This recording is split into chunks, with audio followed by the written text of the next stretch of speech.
former WWE wrestler and ECW original, the Blue Meanie of the Blue World Order fame. I'm very excited to be here with Hannibal on Hannibal TV to do this interview. I'm a big fan of the channel. I hope you enjoy it as much as I enjoy watching. So where did you grow up? I was born in South Philadelphia, right in the heart of South Philly, right near the Vet, near the Spectrum, near everything you could possibly want to go to as a Philly sports fan. We lived in South Philly till I was about 2 years old, and then when I was 2, my family decided to move over to New Jersey for a little bit, and then when I was 10, we moved to Atlantic City because my mom, being a single mom and raising me and my sister, it was hard raising 2 kids by herself. So my grandparents helped a lot, but their dream was to retire to Atlantic City. So when my grandparents retired to Atlantic City, they said to my mom, we'll help you raise Brian, and they got guardianship of me and brought me to Atlantic City when I was 10 years old. And the cool thing is, I'd already, every summer, it was a tradition to get a cottage down at the shore and get a summer house, and I was on the beach every summer. So the move to Atlantic City just made perfect sense, and my formative years was there from when I was 10 years old until I decided to go to Al Snow's in Ohio and train for a year, and then I moved back. Is there any wrestling match you saw as a kid that stands out? There were so many in Philadelphia. The first match I recall seeing, I know it wasn't the exact first match, but it was like the main event of that TV show, was when Rick Martel and Tony Garea beat Mr. Fuji and Saito for the WWF tag team titles. And I'm sure I watched the first half of the show too, but that match stood out the most because in my first show I ever watched, I watched a title change, and the funny thing that came to be is I didn't know about wrestling up until that day. I was living in a small town called Gloucester City, New Jersey. I had a friend, Sean. I was like, "Hey, Sean, you want to come over and watch the Phillies game? We want to watch some baseball." He's like, "I can't. I'm watching wrestling." I was like, "What's wrestling?" I'm like 7, 8 years old. I had never seen it before, so I went over to his house and watched it and fell in love. And I was like, "That's the greatest thing." And that's all I ever wanted to do since I was a kid. What was the atmosphere like at the Spectrum in the 80s, seeing wrestling? The atmosphere in the Philadelphia Spectrum as a kid was pretty much just like every sporting event in Philadelphia. Philadelphia is a very blue-collar town, meat and potatoes, bloody knuckles, hard workers, and stuff like that. So when it comes to their sports, if you stink, they'll let you know. But if you work hard and they recognize it, they'll love you and you'll be over forever. And the same thing with the wrestling. Everybody in South Philly loved Bruno. Everybody, and then my first heavyweight champion was Bob Backlund. Everybody loved Bob Backlund, and they got heated over. It was they got as heated for the wrestling matches as they do as if the Philadelphia Eagles were playing the Dallas Cowboys. They really got into the rivalries, and later on when wrestling became more sophisticated, like if they liked you, they knew your history. Especially with the help of the magazines like Pro Wrestling Illustrated, The Wrestler, Inside Wrestling, or on quote unquote the after magazines.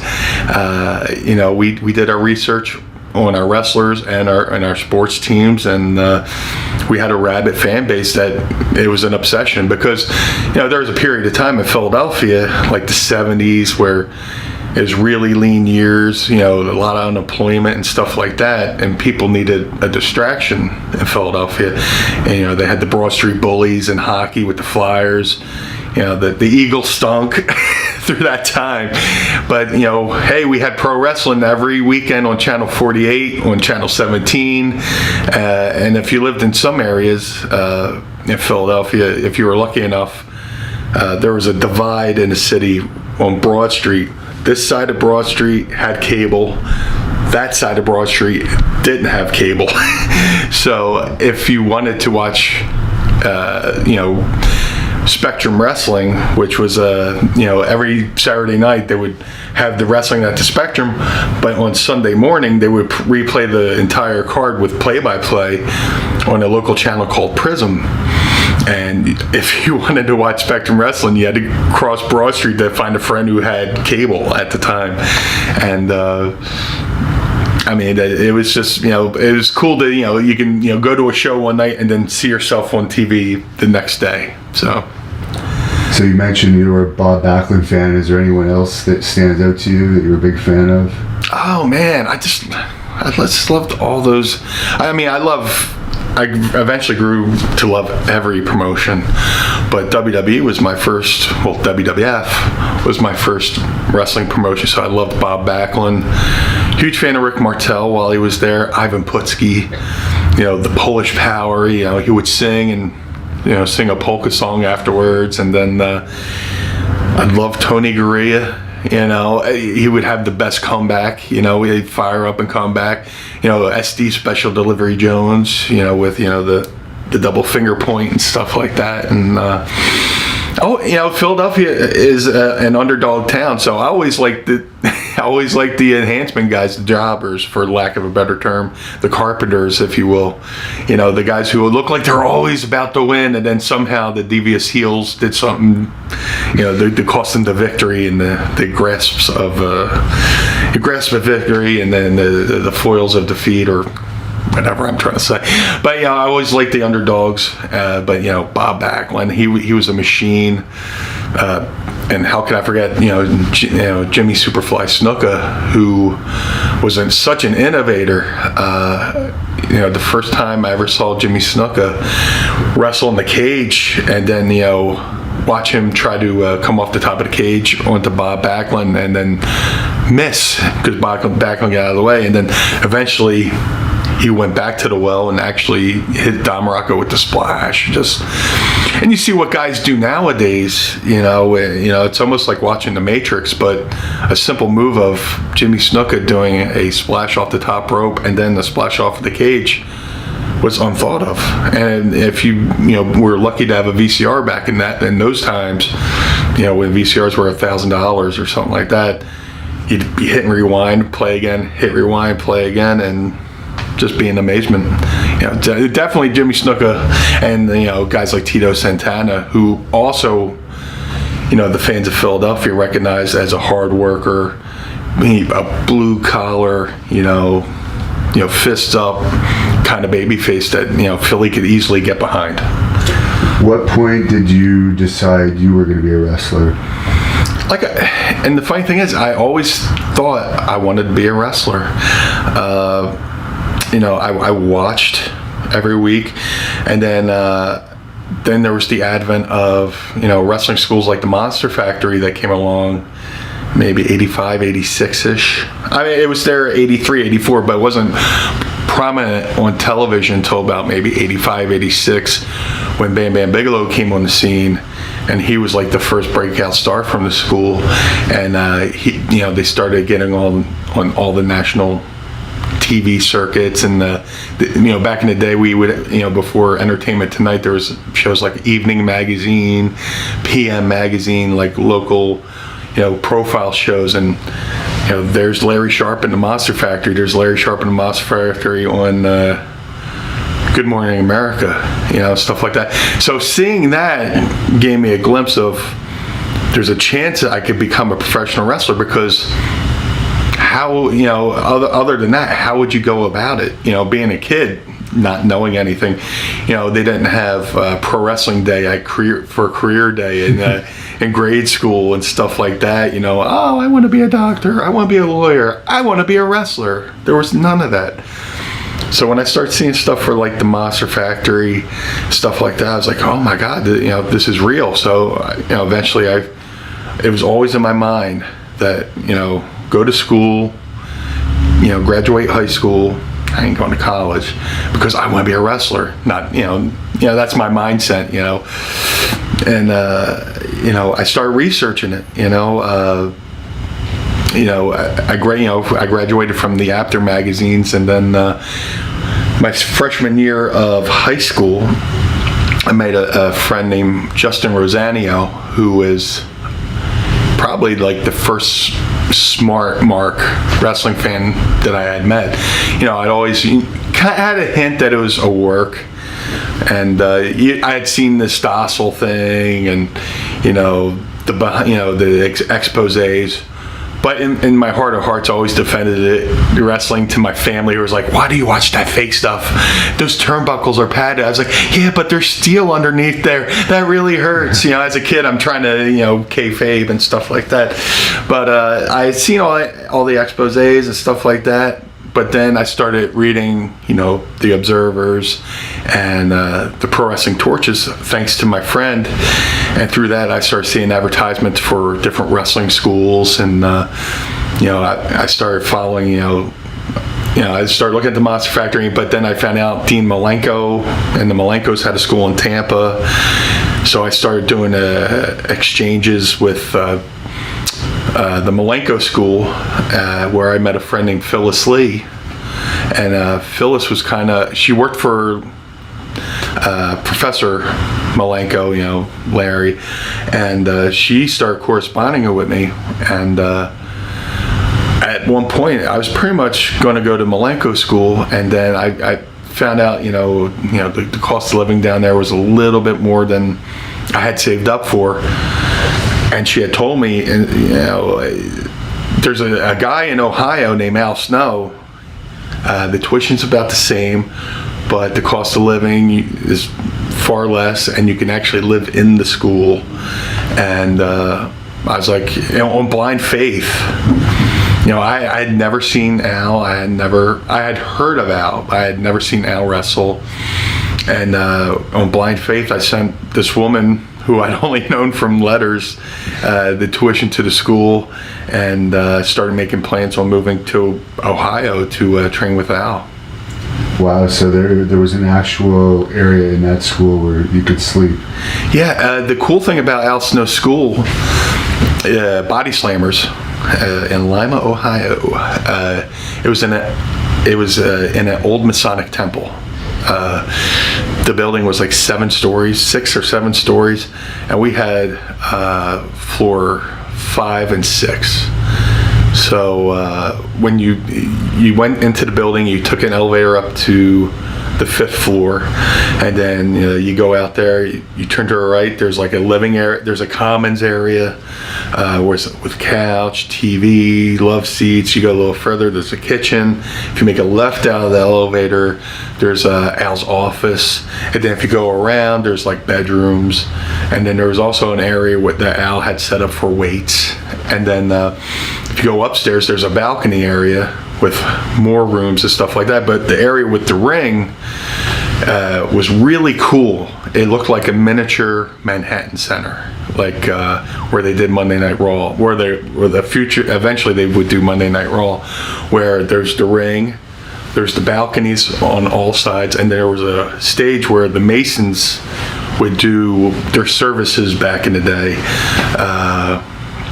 And then, there was, there was 2 entranceways, which I'm sure were for whatever mass services, but Al turned them into, entranceways for wrestling, and behind that was the gym area where you could work out with weights and stuff like that.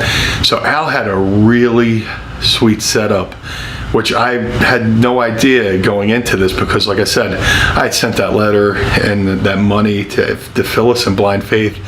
I drove 13 hours from Atlantic City to Lima, Ohio to meet a guy I'd never seen wrestle, just for the fact that this lady who had represented Malenko said, Al's the good dude. And this is right around the time Al was starting to really make a name for himself with his feud with Sabu. They just had their first match, which was this breakout match that made its way around with all the tape traders at the time. And once I got the funny thing is, I drive 13 hours to meet this guy I'd never met, don't know what he looks like. And I go, "Hi, is Al Snow here?" He goes, "Hi, I'm Al, and I'm leaving right now because I'm driving up to Michigan to get padding for the ring from Dan to be Severn." So it was like, "Hi, bye," and I sat around for several hours with some of his students. Most of them were cool, and then some were interesting. And I almost packed up my car and turned around and drove right back to Lima, just because. It was my first time away from leaving home. People leave home to go to college where they learn to be a doctor or whatever, or an accountant. I left home to become a professional wrestler in an industry that had no guarantees whatsoever. There's zero opportunity and guarantees in the wrestling business to make it, whereas if you become a doctor or a mechanic, nobody's on the side of the road with their car broken down going, "Man, I wish there was a pro wrestler here to help fix my car." Somebody always needs a mechanic, somebody always needs their taxes done or whatever. But I was very fortunate to be steered towards Al's school and on blind faith. Is there anyone that was training there at the same time as you that went on to make a name for themselves? When I started training with Al had just started training Dan Severn for pro wrestling, and because Dan had been doing, his credentials speak for themselves, there was a few guys that actually should have been bigger than they became. There's a wrestler named Geza Coleman, who was wrestling as the Kodiak at the time, and then he wrestled as Crom. Big, burly Canadian dude. He would drive. There was a crew of guys who would drive down from Ontario area, like Windsor area, stuff like that. They would drive down on the weekends and train. There's guys who would drive down from Michigan. There was a kid named Jimmy V, Jim Varner, who had some success. He would go and do the Super 8s for Jim Kentner down in Delaware, but then he started making, as he was wrestling, he started getting to the fitness thing, and he became one of the top fitness experts, and he actually had a couple students on a couple clients on The Biggest Loser, the weight loss competition, where he would train them, and they would go on to try to lose weight and win that competition and stuff like that. But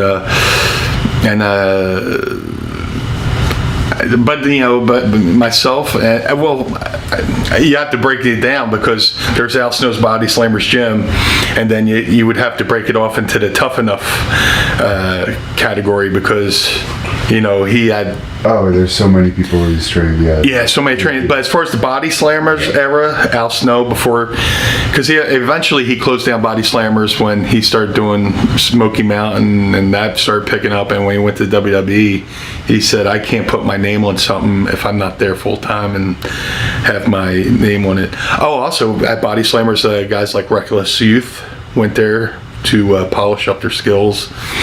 D'Lo Brown went there to work on and train and polish up his skills. So it would be myself, Dan Severn, D'Lo Brown, and Reckless Youth. Didn't Steve Austin even go there once to polish up his skills? Unfortunately, I missed Steve by maybe a couple months. Steve had been working for ECW, and he had just hurt his tricep or something like that, and he was going back to the WWE. He was going to the WWE, and he wanted to get some of the ring rust off, and he went there to train with Al. And I'd left maybe 3 months prior. So yeah, but Steve went there for a good week to train with Al and knock off some of the ring rust. So what was the first name you used when you got on the Indies? Well, the first name, it lasted one match. My my first match was in Chatham, Ontario, Canada. And at the time, you know, in my younger days, before I was a wrestler, I had met a girl who I thought liked me, and I thought I liked her. She's like, you know, you look like Emilio Estevez. And me being stupid, knowing I didn't look like Emilio Estevez, I was just like, maybe I could call myself Brian Estevez one day or whatever. I was like, whatever.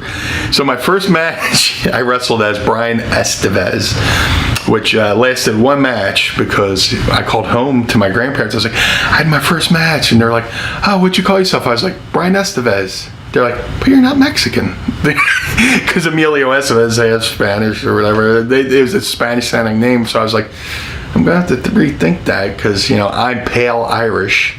You know, I walk into the sun and I explode just because I'm so pale. But after that, I started messing around with names. I'd heard of the name. I'd been flipping around the After magazines, and I saw the name Brian St. John back in the day. I was like, oh, that kind of fits. But it wasn't really like cool. And then eventually I settled on Brian Rollins because I'd been sitting around Al's gym. I was sitting in the living area, and me and one of his other students, John Pee Wee Moore, who also went on to make a name for himself. Just off the top of my head, I remembered him. You know, he had done a lot of work with Sabu and stuff. We were sitting around and we were just like looking at cassette tapes, and he goes, Henry Rollins. He had a Henry Rollins tape. I was like, Brian Rollins would be a great name. So I started calling myself Brian Rollins. And I gave myself the moniker the Zebra Kid because I had the genius idea of the one trip Al took us to. Back in the day, if you wanted tights made, you want a gear made, there was one company called K&H, which, you know, was basically the initials for Carl and Hildegard. Was a company who pretty much made gear for everybody, and they were in Ohio, right outside of Columbus.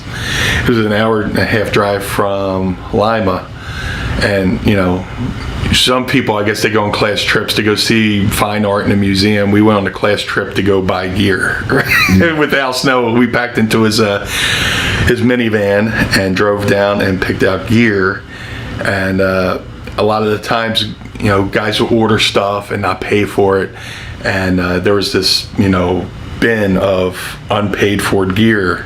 So I'm flipping through and I saw these pair of zebra tights.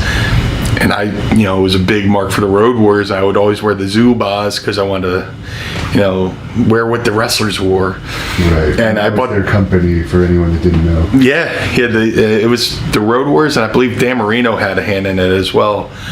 Started Zubaz, which all the wrestling fans started wearing because they, you know, on TBS, the Road Warriors are wearing their Zubaz, and everybody wanted to be cool, and we all grew our mullets and wanted to be Bobby Eaton.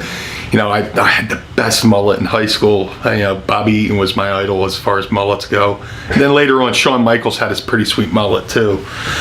But I got the zebra tights, inspired by Zubaz, and I had a singlet over. I was like, I'll call myself the Zebra Kid. What does it mean? I have no stinking clue. So I was the Zebra Kid, Brian Rollins, for pretty much the rest of my career until I was fortunate enough to be paired up with, or meet up with, Steve Richards and Raven on a series of indie shows.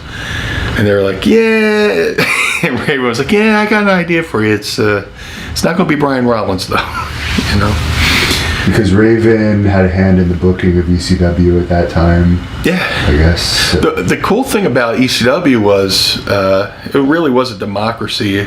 You know, I mean, Paul was in charge, but if you had a great idea, he wasn't above letting you pitch an idea, and if he liked it, he used it. If he didn't like it, he might have tweaked it and helped make it a little bit better. And everybody in the locker room pretty much had a say, from Dreamer, Tess, Sabu, Shane, and I was so fortunate to have that learning tree to sit under.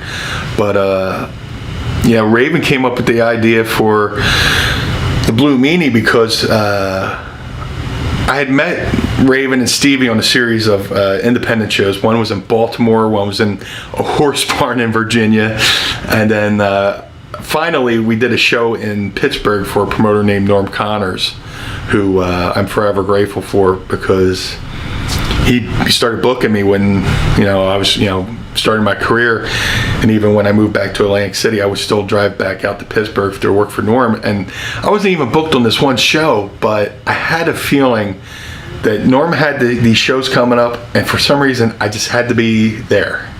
I called him up. I was like, Norm, I know you got shows this weekend. They're probably full. I don't care. I'm just going to come out and hang out. I'm just going to come out, and because Norm's a good dude. He's a cool dude. We're around the same age, like-minded people, and like-minded people like to flock towards like-minded people. So I just took I didn't even have a car at the time. I took a 6-hour Greyhound bus out to Pittsburgh to hang out with Norm Connors for the weekend. And he threw me a bone, and he put me on his Friday night show. He had a Friday, Saturday. He put me on his Friday show, and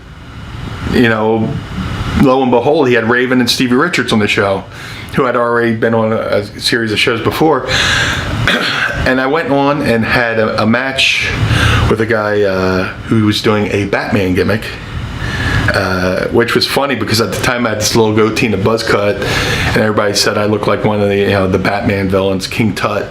So yes. So it was basically King Tut versus Batman, and the match wasn't that great. I was green as grass, but I did my moonsault in the match. I always did when I was about to lose, I would set the guy for the moonsault to get out of the way, hit me with their gimmick, 1, 2, 3, which is pretty much most of my career.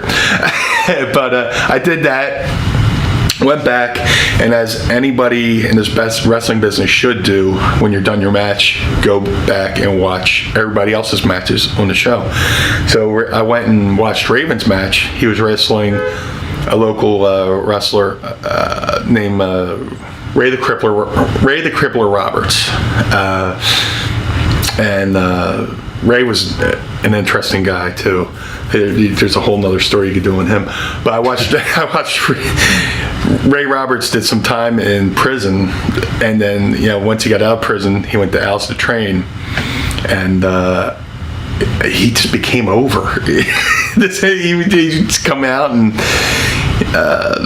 I'm getting off course, but I wanted to watch Ray wrestle Raven because I loved Ray because he was such a character behind the scenes. I loved him, but I also loved Raven because I thought his psychology was second to none. He was so smart. You could do nothing but learn from him. So I watched the match, and Raven comes back through I was like, I enjoy your match, and the first thing he said to me, "Hey, nice moonsault." I went, "Raven watched my match." It's like, holy shit, Raven watched my match. I got a little jolt of adrenaline. I was like, cool, So I went, got changed. I stayed at Norm's house for that weekend, and I was going to stay at Norm's house, and it turned out that also, not only was I staying at Norm's house, Raven and Stevie were staying at Norm's house, so it was like a house party. We were just sitting around drinking beers, talking wrestling. Next morning we woke up mid-afternoon, and we were around the corner for Chinese food, and we're sitting around eating, and then that's when Raven pitched the idea for me to be Stevie's lackey. I was like, what? He's like, yeah, we had this idea. We want to, Stevie's my lackey, but we wanted to have a lackey for a lackey. Stevie wears the half shirts and the Daisy Dukes, but we wanted to have this really fat guy idolize Stevie and wear a half shirt and Daisy Dukes. And we have this guy in mind, but he can't wrestle, he can't bump. You wrestle and you can bump and you do that moonsault. What'd you want to do? I was like, I'm going to be in ECW, right? He's like, yeah. He's like, but you're going to have to wear a half shirt and Daisy Dukes. I went, I don't care. I don't care. It's a foot in the door. It's an opportunity. And we talked about it, and then he had me I started showing up to shows. He introduced me to Paul Heyman and a lot of the guys to get familiarized, so people start getting familiar with me being around. And some of the guys I'd already been familiar with, like Taz and Tommy Dreamer, because thankfully when I started training with Al, Sabu used to book a lot of Al students on his shows. He would do NWA Michigan. Okay.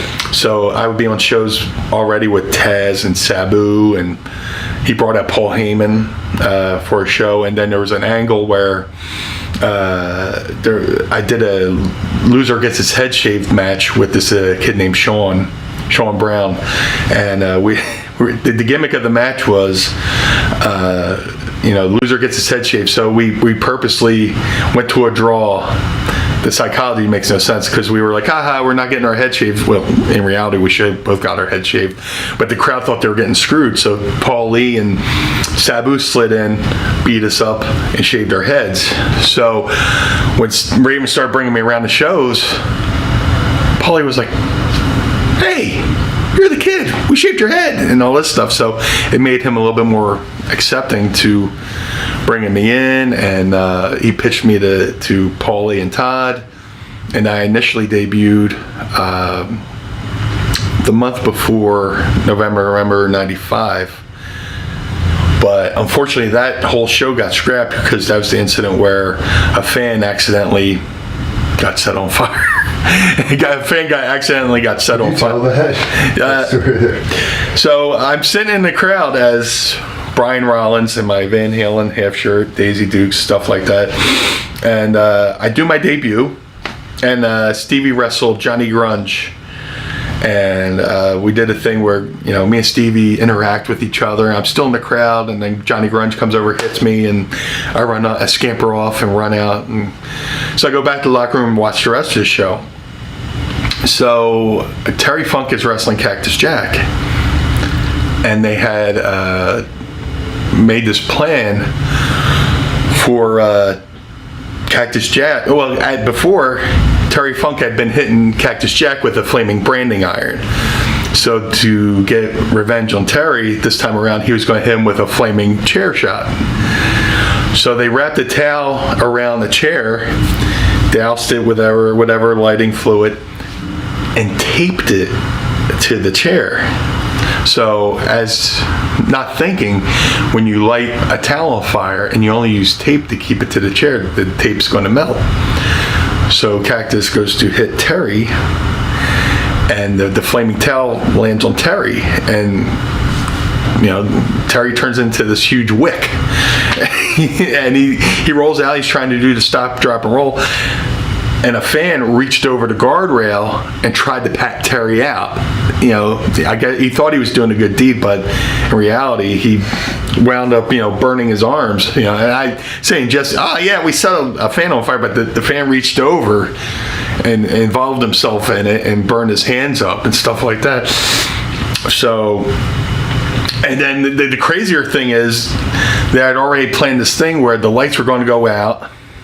Before the whole incident, the lights were going to come back on. The spotlight was going to be on Raven and Tommy Dreamer up in the balcony, and he was going to have Tommy Dreamer linked up with chains, like almost like crucifying him, like having Tommy Dreamer on display. So he goes to him with the flaming chair. Towel goes off. Terry Funk's up in flames. Fan starts to pat him out. They come around, hit Terry with, I believe, a fire extinguisher. Lights go out. The crowd's freaking out because, fire, lights go out. It almost became like a Who concert where like fans are like barging for the doors and trampling other people to get out and stuff like that. And the lights come on and they still do the gimmick. I think that that thing, the view of Tommy being chained up was the only thing that made air. Were you around for the mass transit incident? Yeah, the mass transit incident was really unfortunate for everybody involved, really. And the weird thing is, like, I saw the kid in the locker room, and I thought he worked for the building. We were at a racetrack, and I think it was in Revere, Massachusetts. And I'm sitting there, I'm like watching this guy walking around the locker room. I was like, oh, maybe he's security guard for the racetrack. And it was so weird because other people said he when he showed up with like 2 midget wrestlers, and he tried to get on the show, and he pitched himself to Paulie, saying that he was doing this Ralph Cramden gimmick. He wanted to wrestle as Ralph Cramden, and Paulie was like, nah, you'll be Mass Transit. And this whole thing happened because originally Devon and Axel Rotten were a tag team, and for whatever reason Axel couldn't make the show. So as a last-minute replacement, usually, you show up and you introduce yourself, and if they decide to use you, they use you. And this kid had said he was trained by Killer Kowalski. And he said he was, older than what he was. I forget what he said, but at the time he was 16, 17. I believe he said he was 19. And the ironic thing about the whole mass transit thing is he claimed he was trained by Killer Kowalski, and normally Killer Kowalski would come to these events with his students, and before every ECW show, the younger guys would get in the ring, roll around, for all the events. And Tracy Smothers, who's an unsung hero to a lot of the ECW younger guys, because he would get there, do drills and stuff like that, and cardiovascular stuff. So, our guys would work out with Killer Kowalski's guys. Well, this show, Killer Kowalski didn't come to this event. He didn't bring his students. And if, this kid Mass Transit had claimed he was trained by Killer Kowalski, we could have had Killer there to say, hey, he's not my student, this guy's obviously lying. So the kid lies about his age, lies about his experience, and walks around the locker room, and he has completely no etiquette whatsoever. When I was trained by Al, go in the locker room, put your bags down, sit down, mouth closed, ears open, yes sir, no sir. Mass Transit walks around, there's stuffs, for the boys. He's going up, drinking in the drinks, and he pops down next to Taz and lights up a cigarette, which, if Taz is clean living, Taz doesn't drink, doesn't smoke. This kid's like lighting up a cigarette, and Taz is like, what the fuck? So I was like, let me get away. No, I don't want to witness this. But apparently they were going over the match, which again, if you were trained properly, you would know just to listen and ask, what am I doing in the match? Like my first big name I ever worked was McFoley as Cactus Jack in a tag match, and I didn't even think to suggest anything to McFoley, Cactus Jack. He's the veteran. He's going to tell me what to do. So the kid goes up to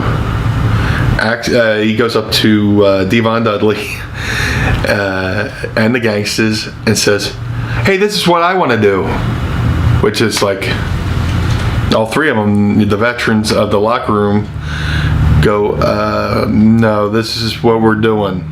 And he insisted, and I think he even insisted, the midgets get involved with the match too, which I don't know. If I'm in somebody's locker room for the first time, just mouth closed, ears open. So it got to the point where he really just aggravated the situation where, if he would have just went in and did what he was told, he probably would have had it. Because I was a young guy too, and I wrestled New Jack, and New Jack was fine with me. I said, what are we doing? He let us know, and if he thought of an idea for me, he would tell me what to do. And it's unfortunate because I watched the match too as it happened. There's a little area where you go up these steps and see over the curtain. It was brutal. It was brutal. And then, like I've said before,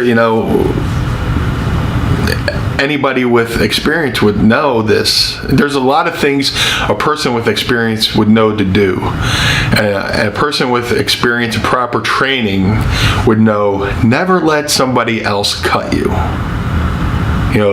Don't ever let somebody else blade you, because you know your pain threshold.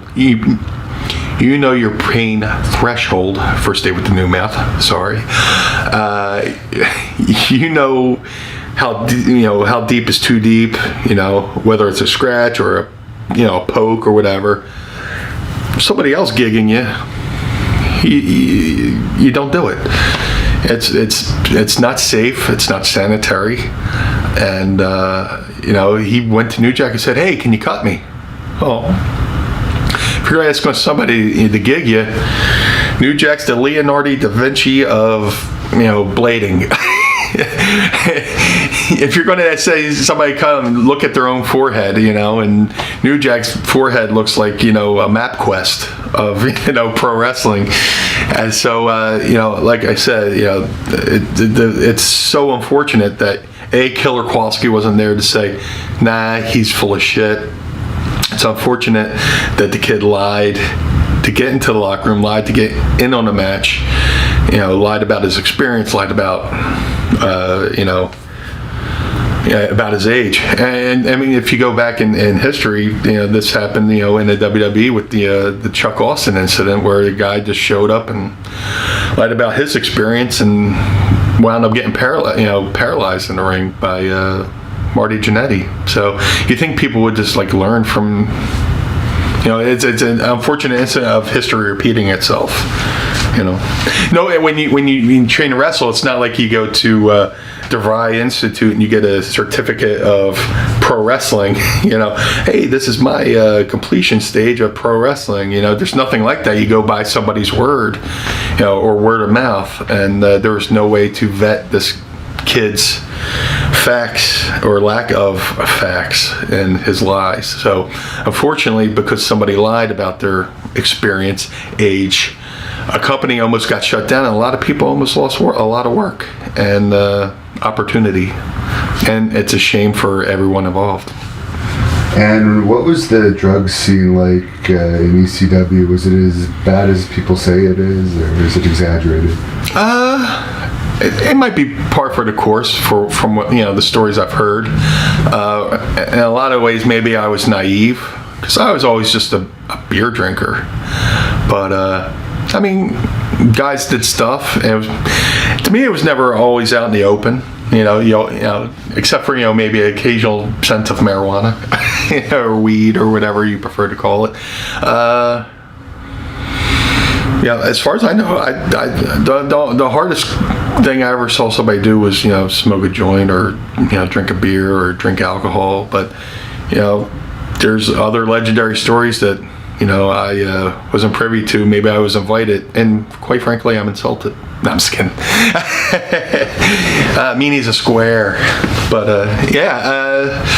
our locker room was a lot like the movie Slapshot, which is pretty cool because we actually filmed we wrestled where they filmed one time. But the ECW locker room was part Misfit Toys, part Slapshot. Our crowd was like the Rocky Horror Picture Show, because they knew the show, they knew the characters, they knew the chants, and they knew when to sing and stuff like that. But as far as the drug scene, ECW, it probably is what it is, and maybe with a little bit of an embellishment for cult status. Now, when Beyond the Mat was being filmed and they were shooting some scenes in ECW, did that change how you guys acted backstage or anything at all? Oh, absolutely not. When Beyond the Mat was being filmed, we were so focused on our first pay-per-view, because that was a lot of pressure to be a part of ECW's first pay-per-view, because there was hints of an initial pay-per-view, and then with the mass transit incident, that put our pay-per-view aspirations on ice for a little while. But thank God for the ECW fans, and there's a fan movement called Strictly ECW, which was a website started by guys like Tony Lewis, Chris Woodward, Mike Johnson, and they rallied the troops to get the cable companies to reconsider us for our first pay-per-view, because the mass transit incident happened, and then Senator John McCain was on this crusade to shut down UFC. So everybody thought we were like UFC and extreme fighting and stuff like that. And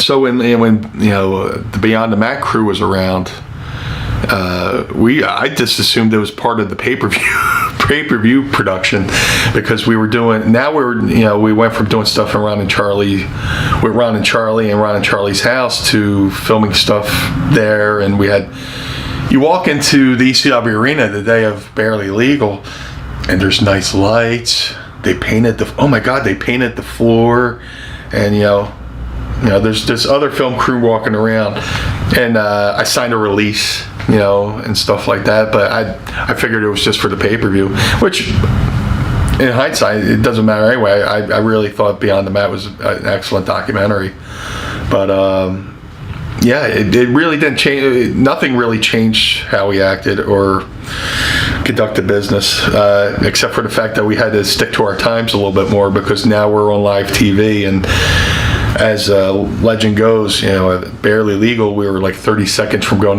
off the air, and the world not seeing the end of our main event. And then, the powers applied to the building died, and just another crazy, reason why ECW was the luckiest little promotion that was, And you mentioned the mass transit incident before. I forgot to ask you this at that time. Is it true that New Jack actually dated Terry Reynolds for a while? Yeah, I believe. New Jack dated Terry Reynolds, but other than that, I don't know any details. You see photos on Facebook. Oh, that's cool. I like Terry. I like Jack. So just seems like an odd couple.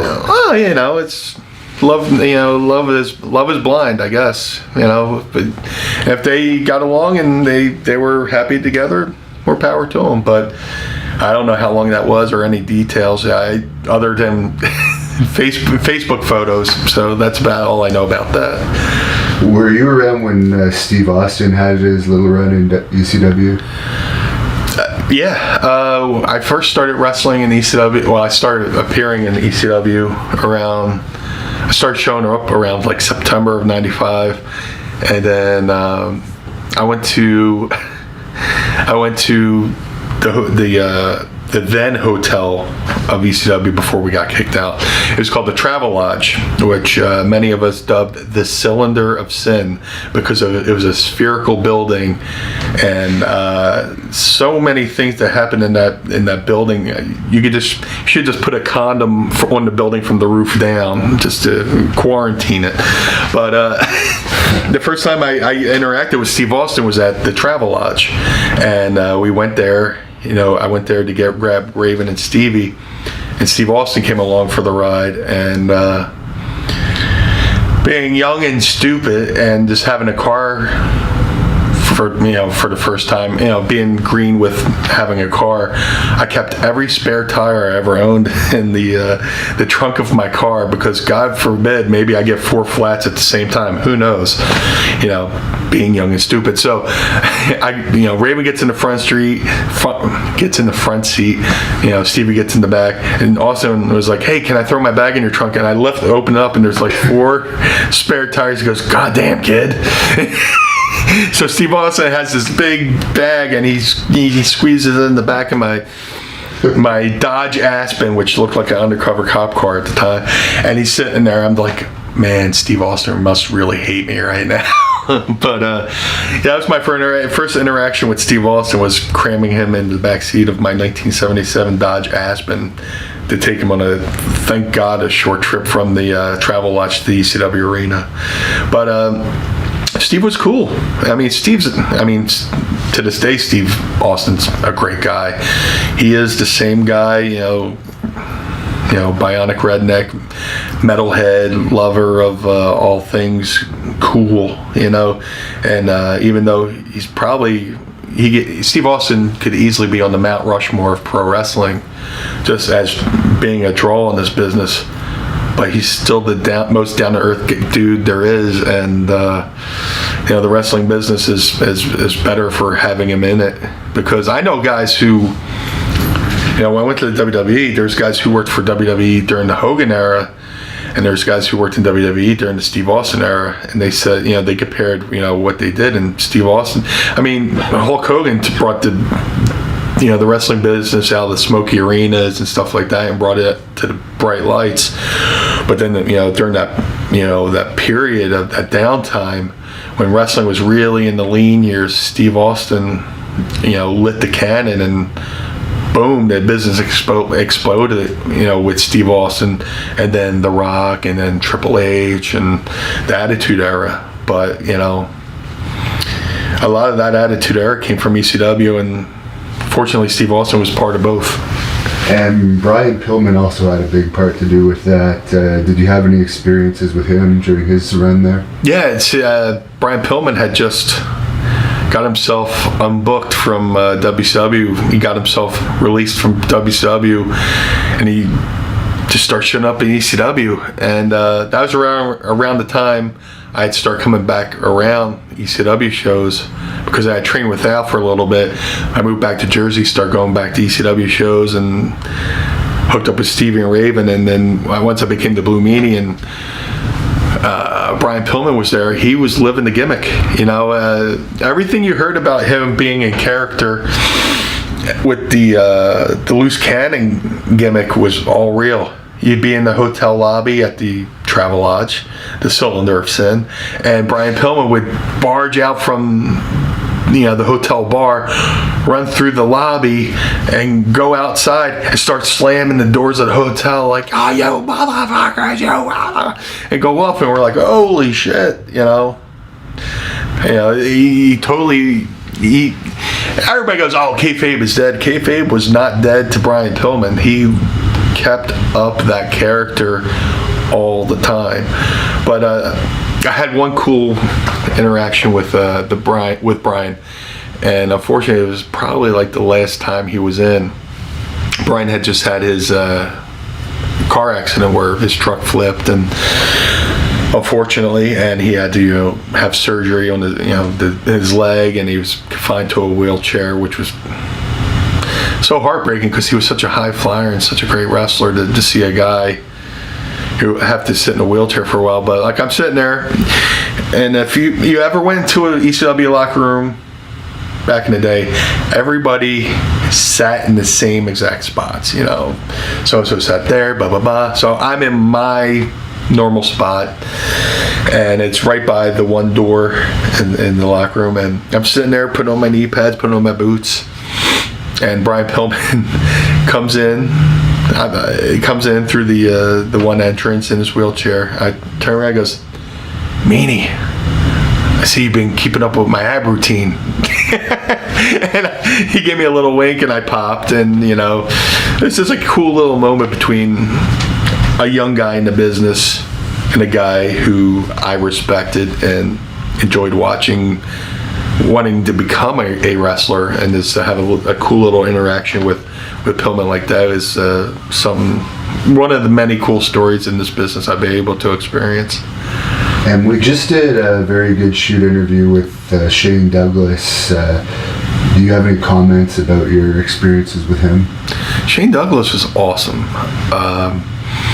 Again, I was only in the wrestling business a year and a half before I went to ECW, and the fact that guys would go out of their way to help me meant the world to me, because a lot of people tried to get it into ECW, and not everybody stuck.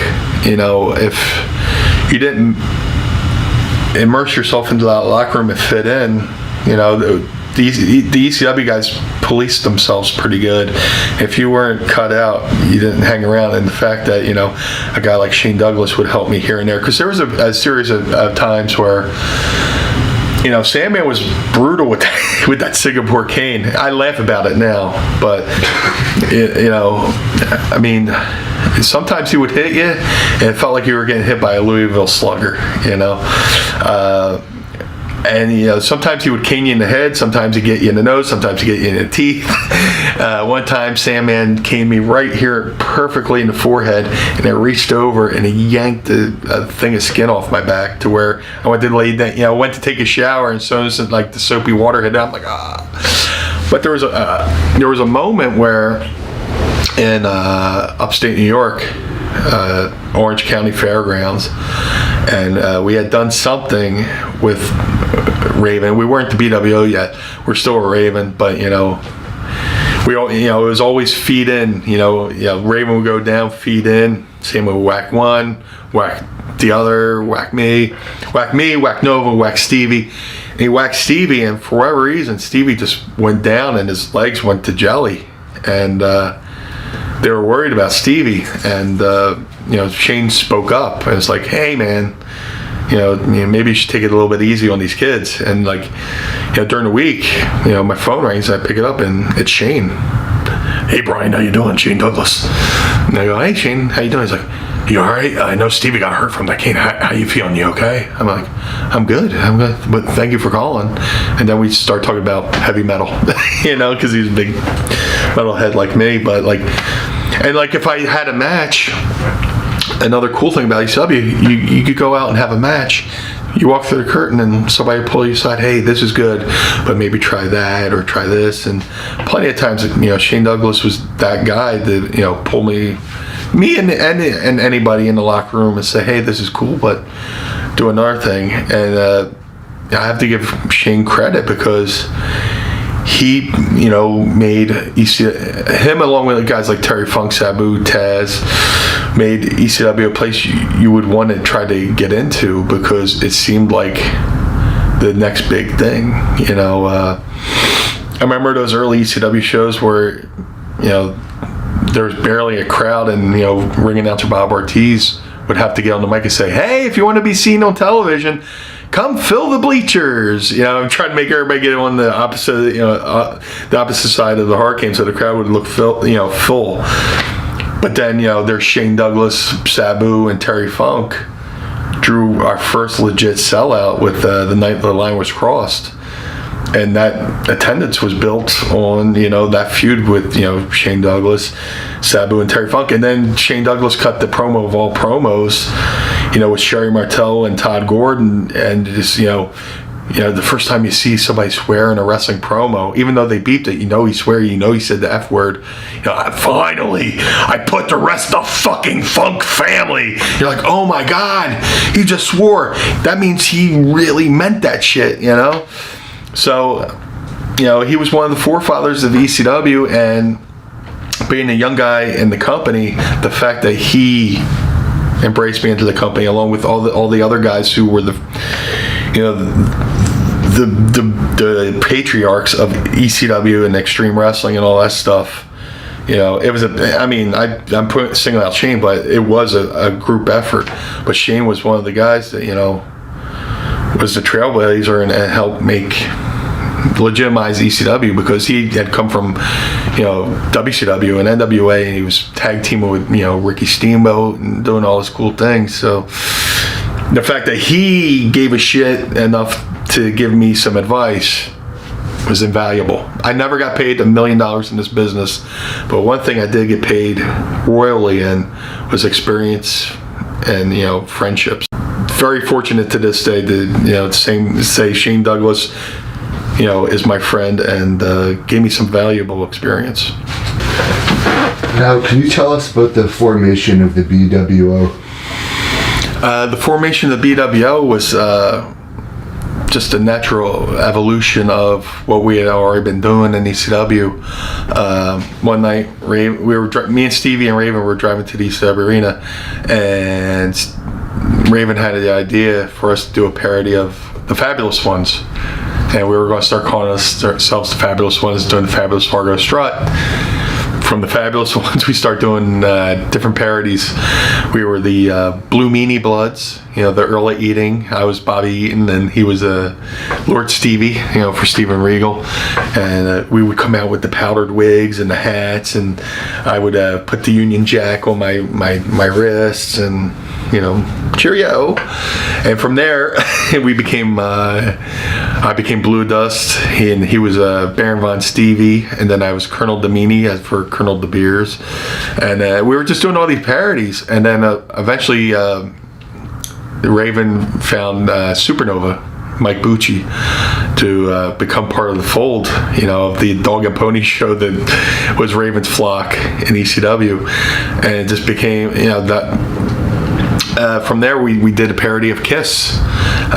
Kiss was just, coming around for the reunion tour and wearing the makeup again, so why not? We did. The Kiss parody is probably right up there with me with the BWO, but the next evolution, it was obvious, was to do a parody of the biggest, faction in the wrestling at the time, which was the New World Order. And I had been talking to Al Snow about different ideas. I was like, yeah, man, we should definitely do the New World Order. But hey, man, we could call ourselves the Blue World Order, because blue rhymes with new, and Al popped for it. And we're just going back and forth. I was like, I could be the blue guy instead of the bad guy. And I gauged Al's response to my ideas, and I pitched it to Stevie, which Stevie pitched it to Raven. Raven pitched it to Paulie, and the BWO was supposed to be just a one-night idea, a one-night parody, which became just this thing that blew up, because we went out there, we did the BWO debut. And just the crowd reaction when we got back to the locker room, Todd Gordon came over and says, I think we have something with this. And Paulie was like, wow. So then the idea of doing the T-shirts came up. And, the BWO shirt the BWO shirt became the top-selling T-shirt in ECW history.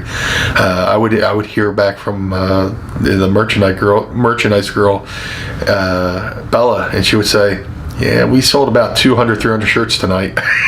Yeah, they were doing 200 BWO shirts a night around the loop, and then as we went, back, it dwindled and dwindled and dwindled. But just and that launched Stevie into the stratosphere as far as ECW title contention, and being a part of the first ever ECW pay-per-view where Stevie wrestled Terry Funk and Sandman for the right to wrestle Raven in the main event of our first ever pay-per-view. So just a little conversation that was just like me riffing on ideas with Al Snow became one of the best angles / parodies all of us have done, because to this day, if you watch, Monday Night Raw or a WWE pay-per-view, you'll see a random BWO shirt in the crowd, and people send me a message on Twitter or Facebook, hey man, there's a BWO shirt, or somebody in the crowd take a photo and send it to me, and it's beyond flattering that we just passed the 20th anniversary of the debut of the BWO. The fact that I'm sitting here talking to you about it is just awesome, because everybody's looking, and when you get into business, you want that one thing, to help people remember you. I have a lot of friends who are musicians. I have a lot of friends who are musicians. They're like, man, I just want that one kung fu fighting, for people to write that one hit wonder. And not the BWO was a one hit wonder, but it was the biggest thing we did, and the fact that people still talk about to this day is just mind blowing. Now, you don't hear too many people in the business say anything negative about you or Stevie Richards, but Nova has a little bit of heat with some people, Well, Nova's got heat with me because he's a Dallas Cowboys fan. So that's our biggest point of contention is I like the Philadelphia Eagles. He likes the Dallas Cowboys. But I love Nova. I mean, I'm sure... The thing I hate about the wrestling business is I could have a friend here who I love dearly. I could have a friend here who I love dearly. This friend loves me dearly as well, and this friend loves me. But these two friends hate each other, and if somebody's got to deal with an issue with Nova, that's between them. Nova, I'll say this, Nova is one of the people who really helped me in this business because, when Steve had left for WCW, and we were kind of like, man, what the hell do we do? We weren't mad or anything. It was just like, what do we do now? Nova really helped me. Every weekend, if we had a show, I would take the Greyhound. I didn't have a car at the time. I would take a Greyhound bus from Philadelphia to Brick, New Jersey. Nova would pick me up, and I would hang out with Nova and his identical twin brother Donnie, which that's a whole nother story with their fucking rivalry with football. But the Bucci family put me up, let me stay at their house. The Bucci family would feed me dinner, and the Bucci family treated me like I was their own son. So, if somebody has an issue with Nova, it's between them. I love Mike Bucci. He really pushed me to get better when we were tag teaming, and he would get me in the ring and just help get my cardio up, and we came up with ideas for us as a tag team. And then the watershed moment was when we debuted as a tag team, as a unit on WrestlePalooza '98 against the FBI, and had some of the best matches of my career with Tracy Smothers and Little Guido. And we were wrestling each other every night, and I learned so much from not only Nova, but Little Guido, who's an excellent wrestler, underrated wrestler, and Tracy Smothers, who's an unsung hero to many of the young guys in ECW, because he would take us to the side and teach us. To wrestle with those three every night was some of the best nights of my life. What led to you jumping to the World Wrestling Entertainment? I always said that I came along in the wrong decade, because if it was the 80s, my character probably would have been perfect for 1980s WWE or WWF. It was just I'd been given an opportunity to go there because of Vince Russo. Vince Russo Vince Russo was a big ECW fan, and he watched a lot of ECW and borrowed a lot from ECW. WWE borrowed a lot from ECW during the Attitude Era, and before I officially made the jump, there's an opportunity for me to go to WWE and do a parody of the Nitro Girls, and they wanted me to come out and be the Raw Boy, because I'd done that dancing thing in ECW, which I'm a horrible dancer, by the way. I don't even know how I got known for dancing. It looks like I'm having a seizure. But they wanted me to come in and be the Raw Boy. And here's like one of the cruel sides of wrestling. Not really cruel, but it's kind of fucked up.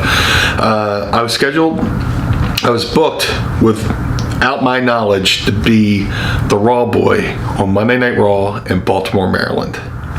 Didn't know about it. Till one night I was on AOL, which, remember when AOL was a thing? I was on Instant Messenger, and Al Snow sends me an instant message. What happened? Al, I don't know. What are you talking about? Dude, you're supposed to be at Raw. You were booked. What happened? It's like, Al, I have no idea what you're talking about. Turns out, Vince Russo had approached Chris Candido about using me to be the Raw Boy. So Candido, because Candido was always at WWE TVs when he was in ECW, because he was with Sonny. So apparently he said he went to Paul and got the okay from Paul for them to book me. So they had me booked for Raw in Baltimore. They had music picked out, all this stuff. I was on the lineup sheet and everything. They just didn't tell me. And as far as WWE was concerned, I no-showed WWE. So, Al Snow, I was on the lineup sheet. They had music picked out for me, and everything was a go, but there was no Blue Meanie to show up to be Raw Boy. So Al Snow reached out to me, and I explained to him, hey, Al, I had no idea. And I think at that point I got on the phone and talked to him, about it. He's like, oh man, this must be a rib. So thank God for Al. Al went back to Vince Russo and said, Meanie swears he had no idea. And then, Russo goes, that goddamn Paulie. So apparently, they ribbed the WWE, but unfortunately I was the pawn in this rib. And when I found out about that, I was like, if this opportunity ever comes up to go to the WWE, there's really no turning back, because hopefully there's even an opportunity. Hopefully that bridge hasn't been burnt, and hopefully my reputation as a person hasn't been affected by the fact that they thought I no-showed.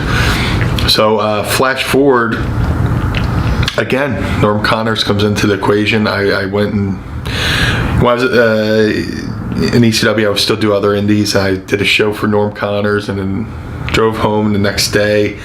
I get home, and this before cell phones and all that stuff, I had a message on my voicemail or my answer machine. Remember those? And it's Al Snow. Hey, Meanie, give me a call. I got a question.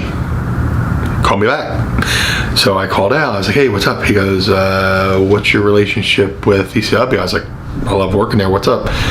Are you contractually obligated to him? No. He's like, so if an opportunity were to arise, would you want to go to the WWE? I'm like, absolutely.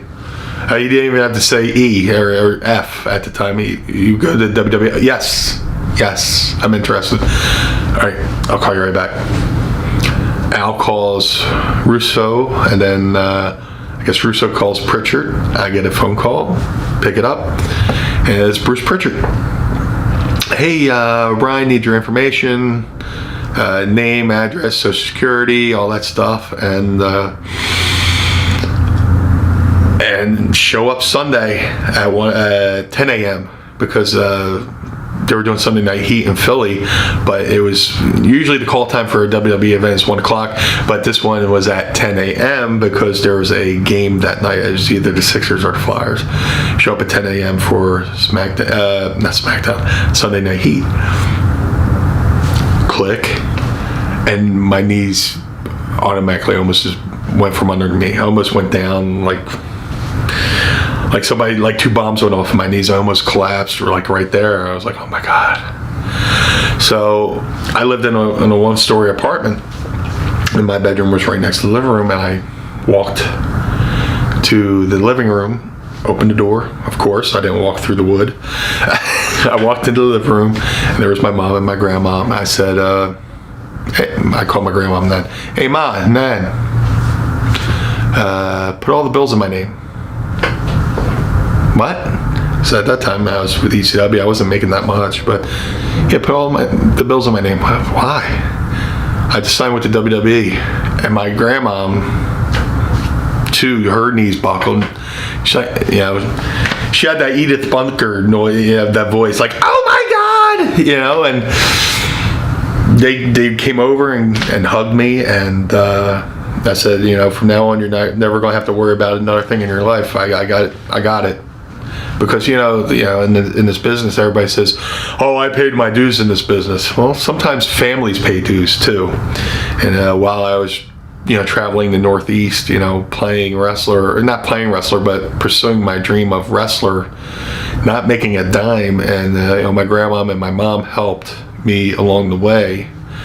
It was only right for me to pay it forward and make their lives as comfortable as they made mine while I was pursuing my dream, and probably one of the greatest days of my life. I can imagine. So you mentioned Vince Russo was a fan of yours, or a fan of ECW.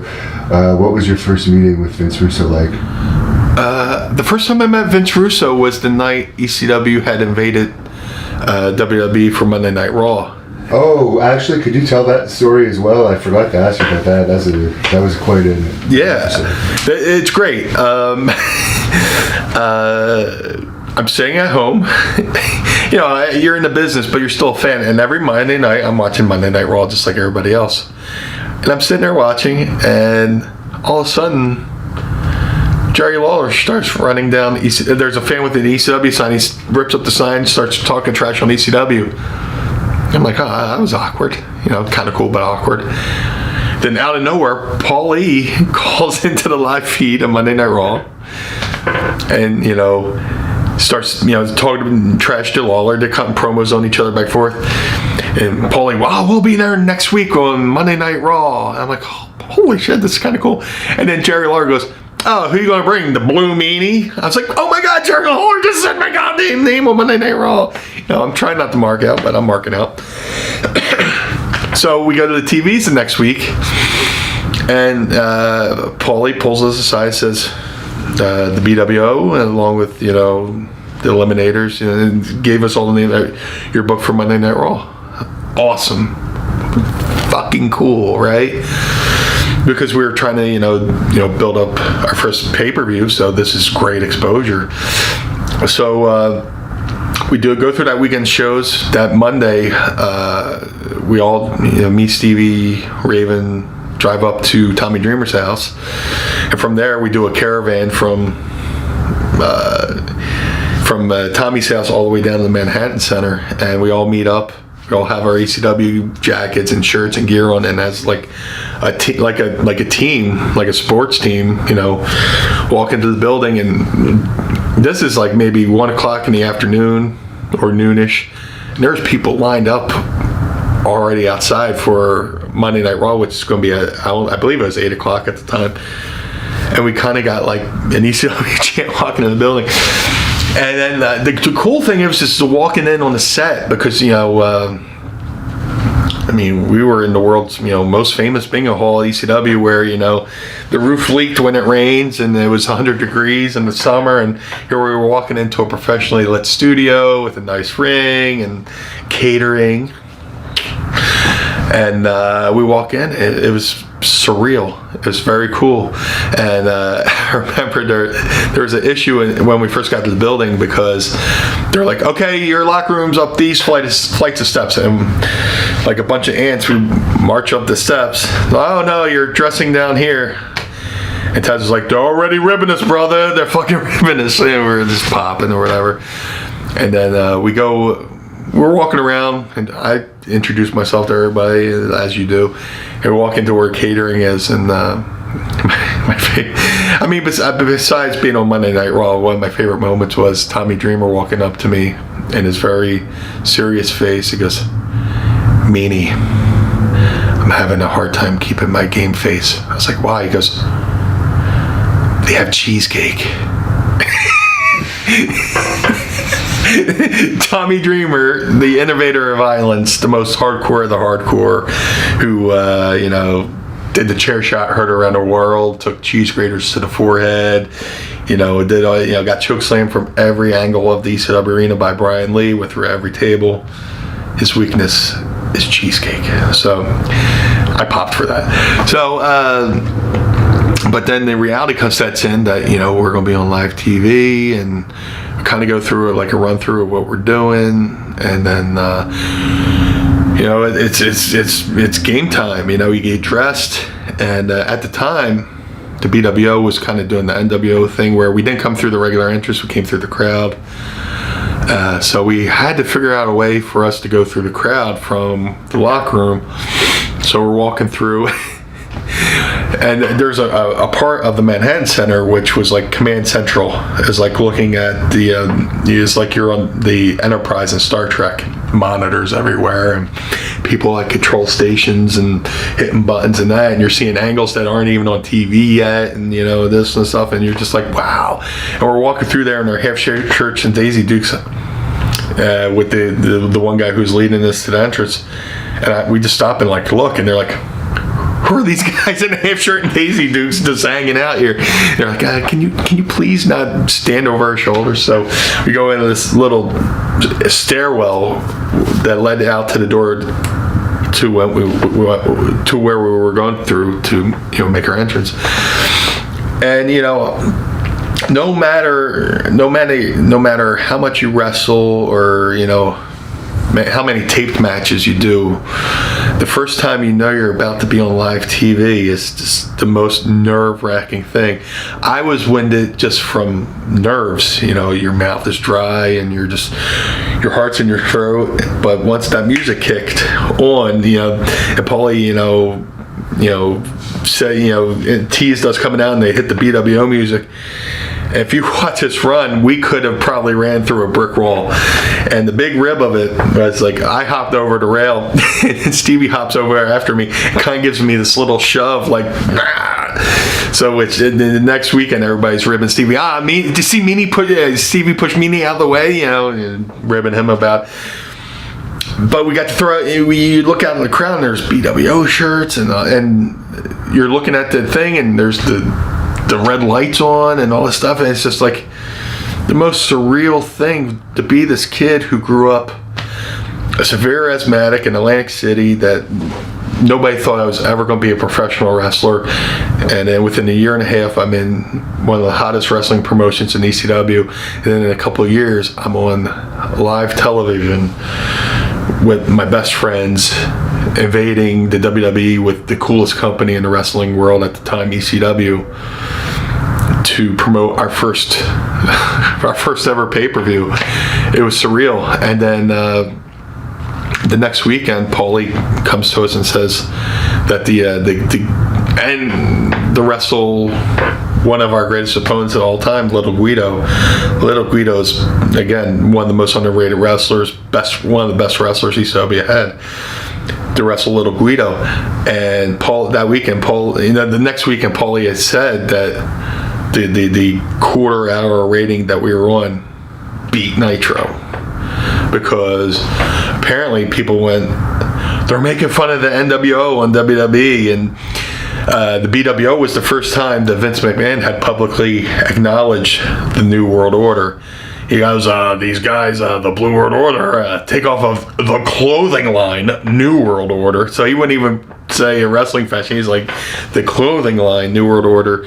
So from that point on, people are like, people are making fun of the NWO and to watch us. And it was one of the coolest things I ever got to do. It's hard to believe wrestling was that exciting at one point. Dude, that era, I mean, I always loved wrestling, and I would watch it every week religiously, no matter what. I would scan the channels looking for wrestling that wasn't even listed on TV.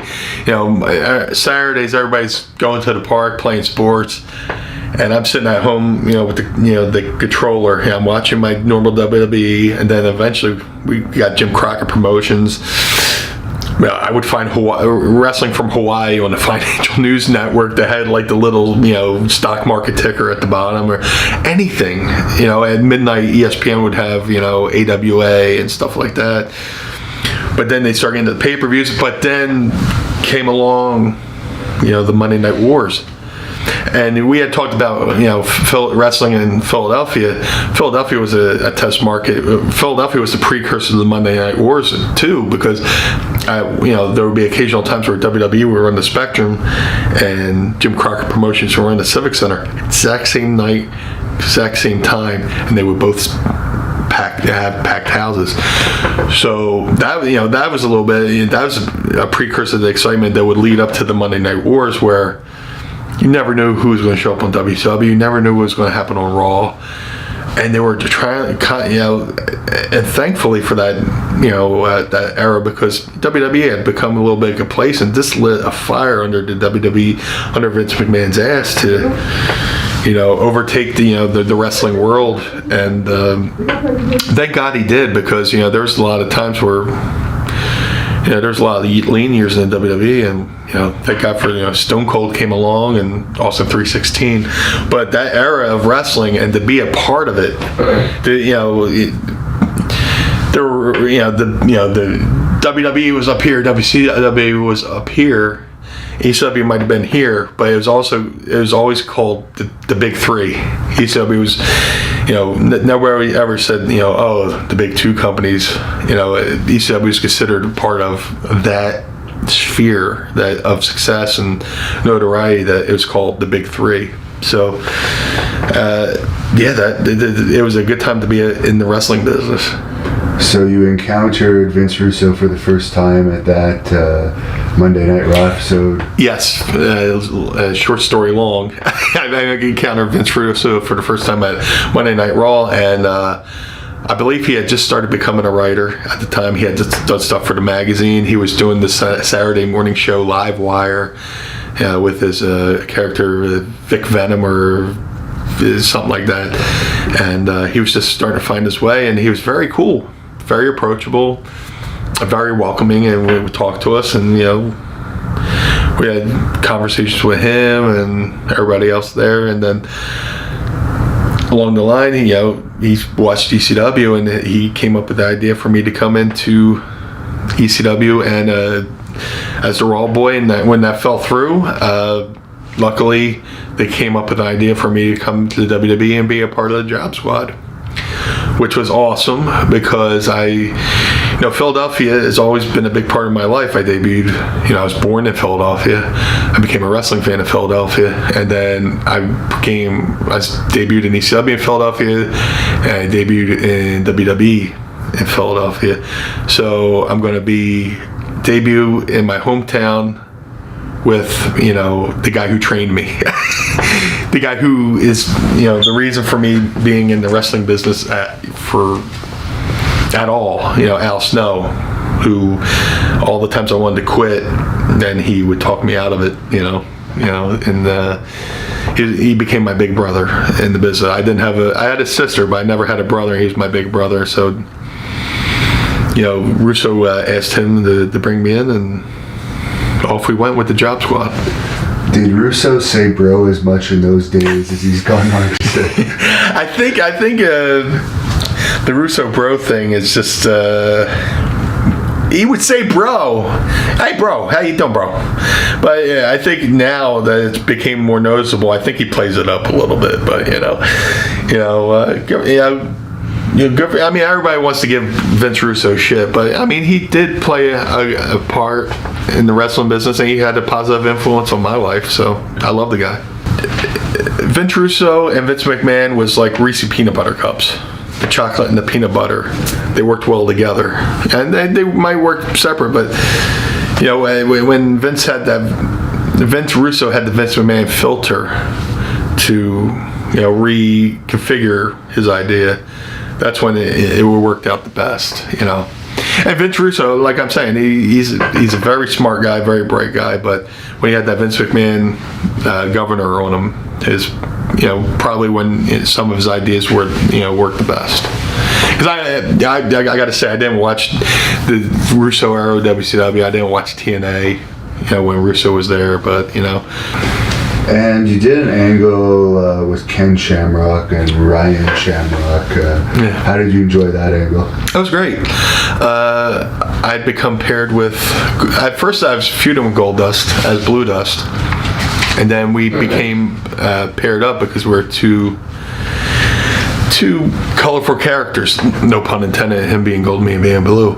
But we're two, similar characters, and I forget how his fascination with Ryan Shamrock came up, but I started becoming jealous of his fascination.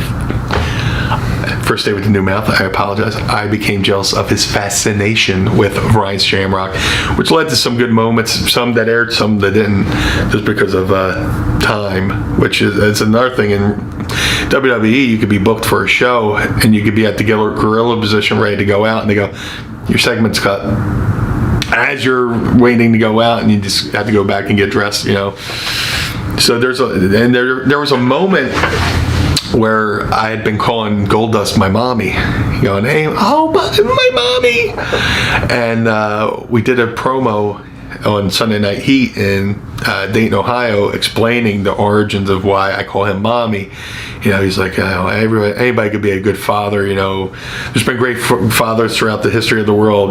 Darth Vader and the dad from Leave It to Beaver, Ward Cleaver, but nobody. Only one wrestler could be a good mother. Well, it was better than I described it, but we were having a rainstorm and the satellite feed went out and nobody saw the goddamn promo. And they never bothered to have us redo it on another show or retape it or whatever. So I'm calling him mommy, and then like he's falling in love with Ryan Shamrock, and then I fall in love with her. I fight for his attention with Ryan, which led to Goldust having an issue with Ken Shamrock, because I called Ryan out. I got sick and tired of Shamrock and this and Shamrock that, and everybody's thinking I'm calling out Ken Shamrock, and out comes Ryan, and we have our face off, and I'm go to spanker, but then Ken gets me, and which led to my only WrestleMania moment at WrestleMania 15 in my hometown of Philadelphia, Pennsylvania, and Ken's a good dude. Ken's a great guy. Talk about a guy who could probably literally just kill you.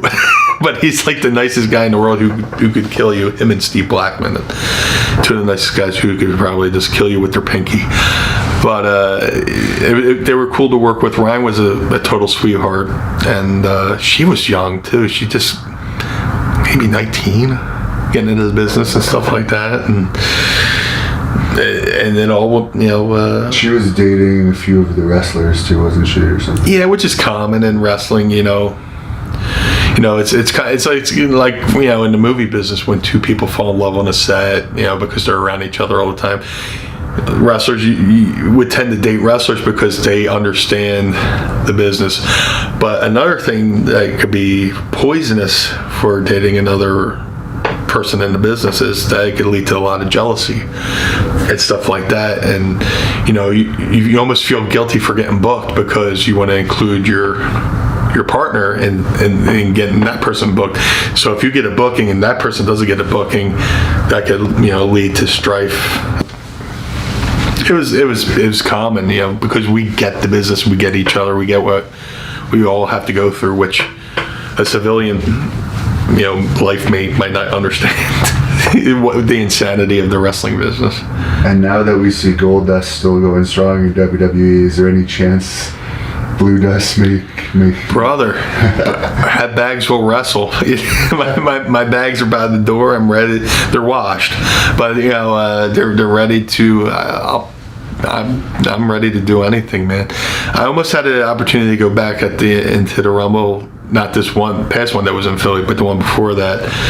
And it came down to me and Bubba Ray Dudley, and they picked Bubba to be the ECW surprise. But hey, man, if they want, Blue Dust and Goldust, to go one more time, because that was another learning experience. Dustin's such a great guy, such a great wrestler, and I was fortunate he was cool with me doing the parody of his namesake, because not only did he take an idea that a lot of people didn't get at the beginning, he made it work.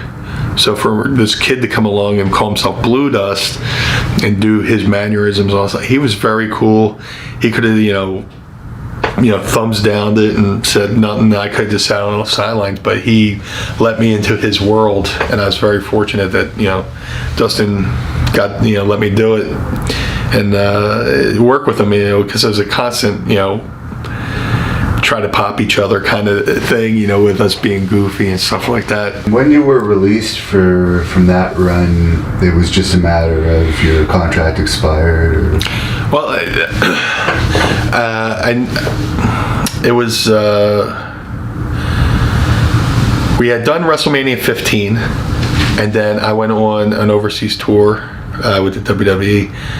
We came back from the overseas tour. We were doing shows in Michigan, and Jim Ross and Bruce Pritchard pulled me aside and said, "Hey, got some bad news. We're gonna have to let you go." And probably the worst days of my life, because I harken back to the day I got signed. I told my grandparents, "Hey, put everything in my name," and it was really hard. It really sucked, and they told me I was being released, and I tried to plead my case, but the decision had been made. And I went off. I went to a locker room. I found a locker room. I found a stall, and I went to the bathroom, and I cried. And it really hit me. And I went up to, I found Al, I found Mick Foley. I was like, dude, they're releasing me. He's like, what? They were like, you really didn't get a chance to do anything yet, because I had went there in November, and March comes around, and I had my first, WrestleMania. I was only there for a couple months, so I kind of still lingered. We that night we were booked against the Acolytes, against JBL and Farouk, and that's where they had me and Goldust split. Where Goldust turned on me and left me with the Acolytes to beat me. And for whatever reason, I kept. Normally they let you go and that's it, but they kept giving me airline tickets.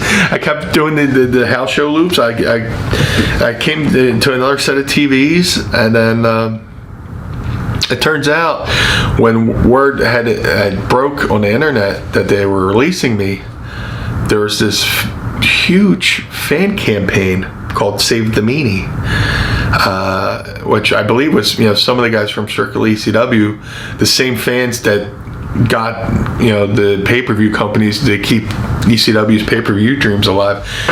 There's a website, Save the Meanie, and there's emails, phone calls, all the people saying, please keep the Meanie. And it got to the point where I went to the next set of TVs. Vince Russo came to me and said, bro, people have been emailing us, calling us, saying, keep the Meanie. And at one point, he said their email system had become inundated clogged with emails and stuff like that. And, I'm getting a little ahead of myself. I was at home. I get a call from Jim Ross saying, there's been a reprieve from the warden. I think we're going to keep you, and we'll give you another chance. And I was like, awesome, thank you. And then I go to that series of TVs, which I think might have been in Chicago, and I run into Triple H in China at the airport. They're like, hey man, I heard you're staying here, cool, and Triple H and China were always awesome, also they're cool to me, and they didn't have to be, but Triple H goes, hey man, I heard you're sticking around, it's kind of cool. They never really gave you a shot, and that's when I got to, I said thank you, and then that's when I got to TV, and Vince Russo pulled me aside and explained that there was a fan base that just got to the WWE and with emails and phone calls and stuff like that, keep the Meanie, and they decided to keep me, which I was blown away. Who am I? It's just like, you always wonder, if I ever, you look back, you go, man, was I good? Did I do okay? Why did anybody give a shit about me? But the fact that people gave a shit about me to fight to keep my job was fucking awesome. What was the reason why JBL kind of attacked you in that Raw Battle Royal for the one night only? Oh, the ECW one night stand. Yeah. I've talked about how certain things were a fortunate situation. It sucks for everybody involved, but my first go around in WWE from '98 to 2000,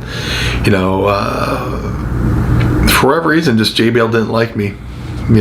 When he was Bradshaw with the Acolytes, and I have all these theories in the world of why maybe he didn't like me or whatever. There was an incident where my first weekend into WWE, I debuted in Philly, and then we were going to do a shot in Baltimore, and then back when they did one live Raw and taped another Raw, so I did Sunday Night Heat, and then I did the live Raw, and then we were going to go up to, I believe, either New Haven or Hartford, Connecticut for the taped Raw that would air the next week.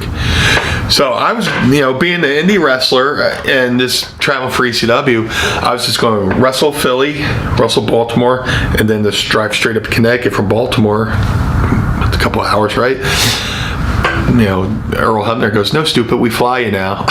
So, okay, cool. I turned in my rental car, and he gave me my flight information. I go to the airport, I check in, I look at my ticket. Seat 1A. It's up front, right? That's close to the front of the plane, right? And I get to the airplane. I get on the airplane. I realize, holy shit, they gave me a first class seat, which I wasn't expecting. But the booking had been so last second. I mean, they booked my ticket either the day before or day of to fly from Baltimore to Connecticut. I didn't know what the fuck to do.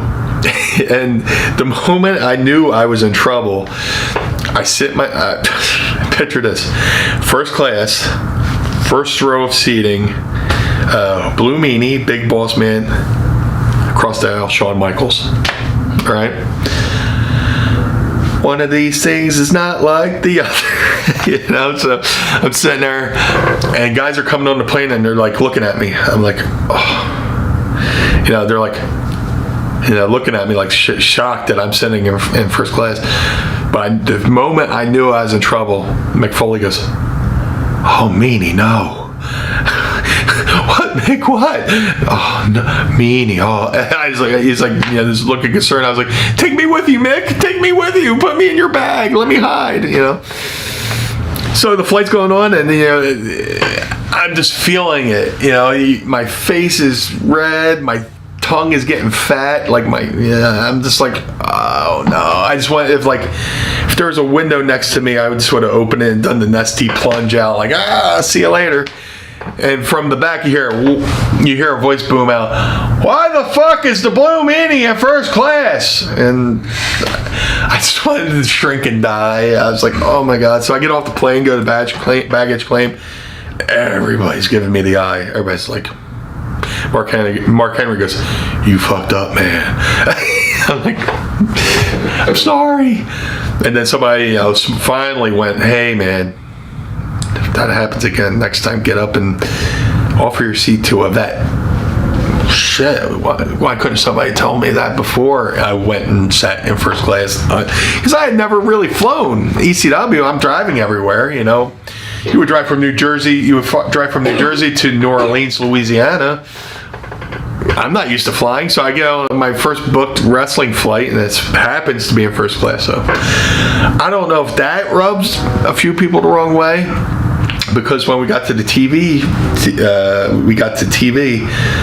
and I'm pleading my case in the car. It's me, Al Snow, Mick Foley, and Bob Holly. I was like, "Dude, how bad is it? Did I really fuck up? Is somebody gonna shit in my bag? Please don't let anybody shit in my bag." And Bob Holly's like, "I don't think people shit in bags anymore." I was like, "Oh, thank God for that." I was like, I truly didn't know, and pleading my case, And then we get to TV, and then I get summoned to a room, and it's Jerry Briscoe and Jack Lanza. They go, "Look, we understand you're new. This was a mistake. It won't happen again." I was like, "Absolutely." And Bob Holly was with me, and Bob Holly is awesome. He stood up. He said, "You know what? Me didn't know it was a mistake," and he was just saying in the car how sorry he was and stuff like that.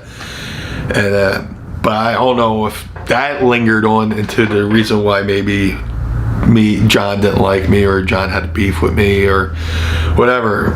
Yeah, that's why I kind of hate talking about the story again, because I don't want to open up old wounds, because eventually when the one night stand thing happened, unfortunately it's just what you're remembered for best. Yeah, I think it's just because it's a rare thing in that time frame for that to happen on such an event with a lot of viewers. So that hasn't happened since, to my knowledge, in the WWE. Right, and the weird thing is, it happened, right, and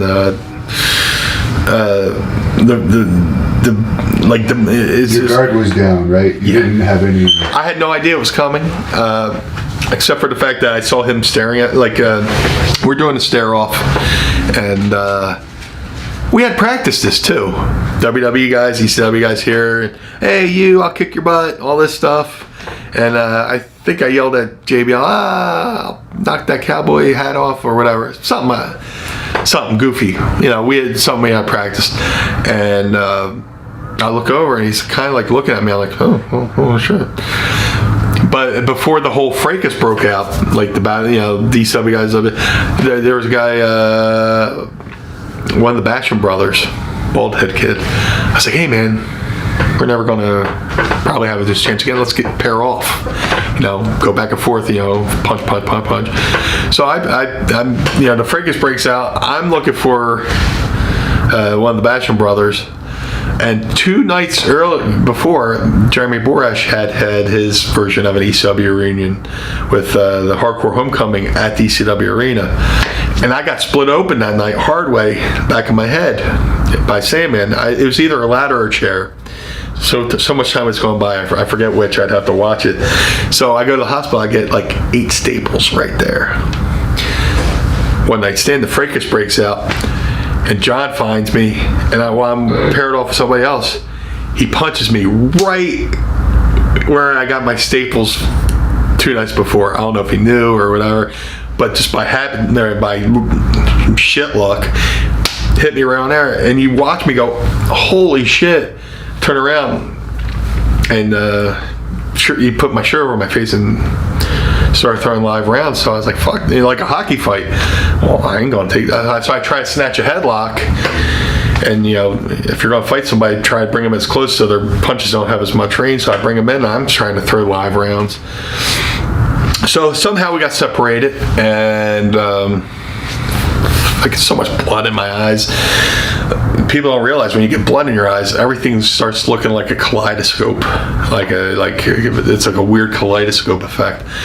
I'm trying to clear my eyes out, and guys are coming up to me like fucking Benoit walks up and goes, some people thought I bladed. I was like, I know him. And he went off with somebody. Tracy Smothers came on and I was like, fucking JBL. I'm telling you, everybody's coming up to him. I'm like, hey, you just shot on me.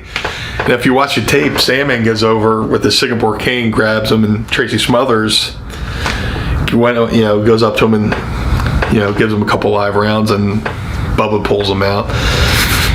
So we get back to the gorilla position, which is right behind the curtain. Vince is there and a bunch of people. Johnny Ace comes up to me and goes, who said you could blade? I was like, he shot on me. And I gave him the cliff notes of, he's never liked me, blah, blah, blah. Since my first time, blah, blah, blah. He never liked me. And, he's like, well, he apologized. Sorry, this unacceptable, stuff like that. And I also, it just occurred to me while I'm talking, when it had been released by WWE in 2000, I had done an interview with, I believe, either Mike Johnson or Buck Woodward for One Wrestling. I said, I enjoyed my time in WWE. I said, Bradshaw is a bully. That's all I said. And you know how the wrestling business is. When one person says something, it's like that game in school where you whisper something in somebody's ear, he turns around, whispers it to him, and by the time it gets around the room, it's morphed into something different. So I probably said JBL or Bradshaw was a bully, and by the time it left my mouth, went through somebody else's ears and mouth, and got back to him, probably morphed into something that was totally not what I said. Because when I got back to the gorilla position, JBL comes up and goes, you were talking about me on the internet. I was like, I'm so in shock. I'm trying to think, what the fuck did I say? And I was like, dude, what the fuck? This is a work. This business will work. We're not. Obviously, I was totally shocked and stunned that had happened because. I call it, the thing that sucks is, after it happened, I kind of wrote a couple, blogs about it, what I was going through and how I thought it sucked. And some of the wrestlers actually kind of turned on me going, oh, well, you never worked stiff before? I was like, it's not working stiff if somebody shot on me, I put my face out there. if you're hitting me full force, you know. Stiff, you're not intending to injure the person. Right. You're going to feel it like a football tackle or something, but you're not trying to put the guy in the hospital. Right. But then there's this side of wrestling that was like, oh, Blue Meanie's a pussy, he can't work stiff. But then there's this also faction, oh, Blue Meanie should probably sue the WWE and become a millionaire, which I still hear to this day. Like, I was at a show, an indie show, and I put my stuff at the merch table, and Mrs. Meanie was watching my stuff, and this wrestler who doesn't deserve to be named started talking shit about me right in front of her, as if like she wasn't going to. Blue Meanie's a fucking idiot. He should have sued WWE. He should have sued WWF. You know, he'd be a fucking millionaire now and not working these indies. I was like, oh, like you, asshole. You're working the indies too. And by the way, you know, I was like, oh, great. So the guy comes back and I was like, oh yeah, I just got my royalty check from WWE the other day. It's kind of cool, you know, like kind of let him know I fucking knew he was fucking talking shit about me. So I was like, fuck you, buddy. Get the crooked finger. But it was probably one of the most trying times of my life. You know, I grew up severe asthmatic. I was in the hospital my whole childhood in the oxygen tent. That sucked, but to have something happen so publicly, you know, and you're forever known about it, sucks. But, you know, they brought me out for SmackDown. It's July 4th, 2005. A couple months right after that. And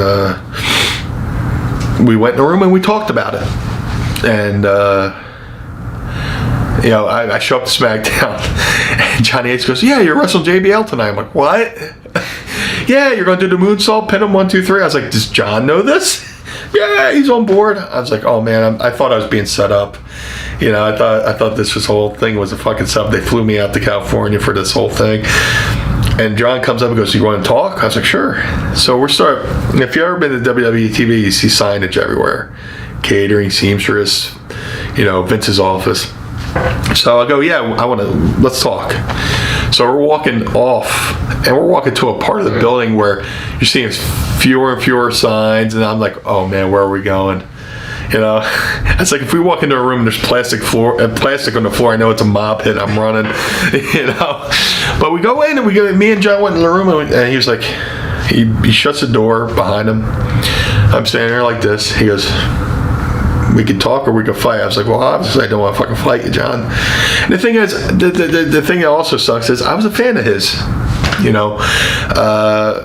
Before I went to WWE, I was a fan of him. I loved the fucking cowboy thing he did and all that stuff. You know, he reminded me of Stan Hansen, and I remember him from Global Wrestling. I always dug his deal. And then for that to happen, I said to him, I was like, hey man, this sucks. I was a fan of yours, and then you did this, and that. And I explained everything, and he said, you know what? I don't remember any of that, but you know, I'm sorry. And he apologized, and he said, you know, I loved ECW. I loved the whole ECW thing. That's why, you know, I pitched to have guys like Axel and Balls come up here. He you know, told me how he pitched to have Balls Mahoney and Axel out and come in, and have some of the ECW guys come in and be used. And, you know, I liked ECW, and I was like, look, it's like we could get, you know, we can go and make some money off this. I was like, all right, you know, fuck. And we went and had the match, and then we did the deal with Batista did a run in because they were having a feud, and then it prolonged their feud, and it is also a chance to, you know, reunite with the BWO, because I came in with the BWO. And a lot of people don't know, prior to this whole JBL incident, Nova, Mike Bucci, who had been in talent relations, was pitching for me to come back because they were having Stevie go from Velocity to SmackDown. SmackDown's colors were blue and white, BWO's blue and white. He's like, I don't think Meanie would object to coming back for a couple months just to do this thing, and if it turns into something, cool. If it doesn't, I made a couple bucks, and then my indie value goes up for a couple months. So but then the JBL thing happened, and you know, we apologized, and then years later I'm sitting on Twitter, and somebody tweets to me, "Are my eyes deceiving me?" But it's just JBL following the Blue Meanie on Twitter. I was like, holy shit. He's like, yeah, I love the Blue Meanie. I think he's hilarious, blah, blah, blah. And followed back, and we keep in touch. And like I said, a couple years ago, WWE brought me and Stevie in to do ECW on Release Volume 3 with Joey Styles. And I said, hey, John, I'm doing this ECW DVD, Rumble's in town. It'd be a perfect way to promote the DVD. He's like, you know what? It's a good idea. And JBL went to Road Dogg and Michael Hayes, and it came down to me, and the last second they decided to go with Bubba, which awesome for Bubba, because he's a fucking legend, I just found out Bubba and Devon are going to the Hall of Fame today, which is a no-brainer. But the whole JBL thing was an ugly incident, and people are like, oh, people, to this day, people say, oh, JBL beat your ass, but it's like, come on, man. Giving me a break.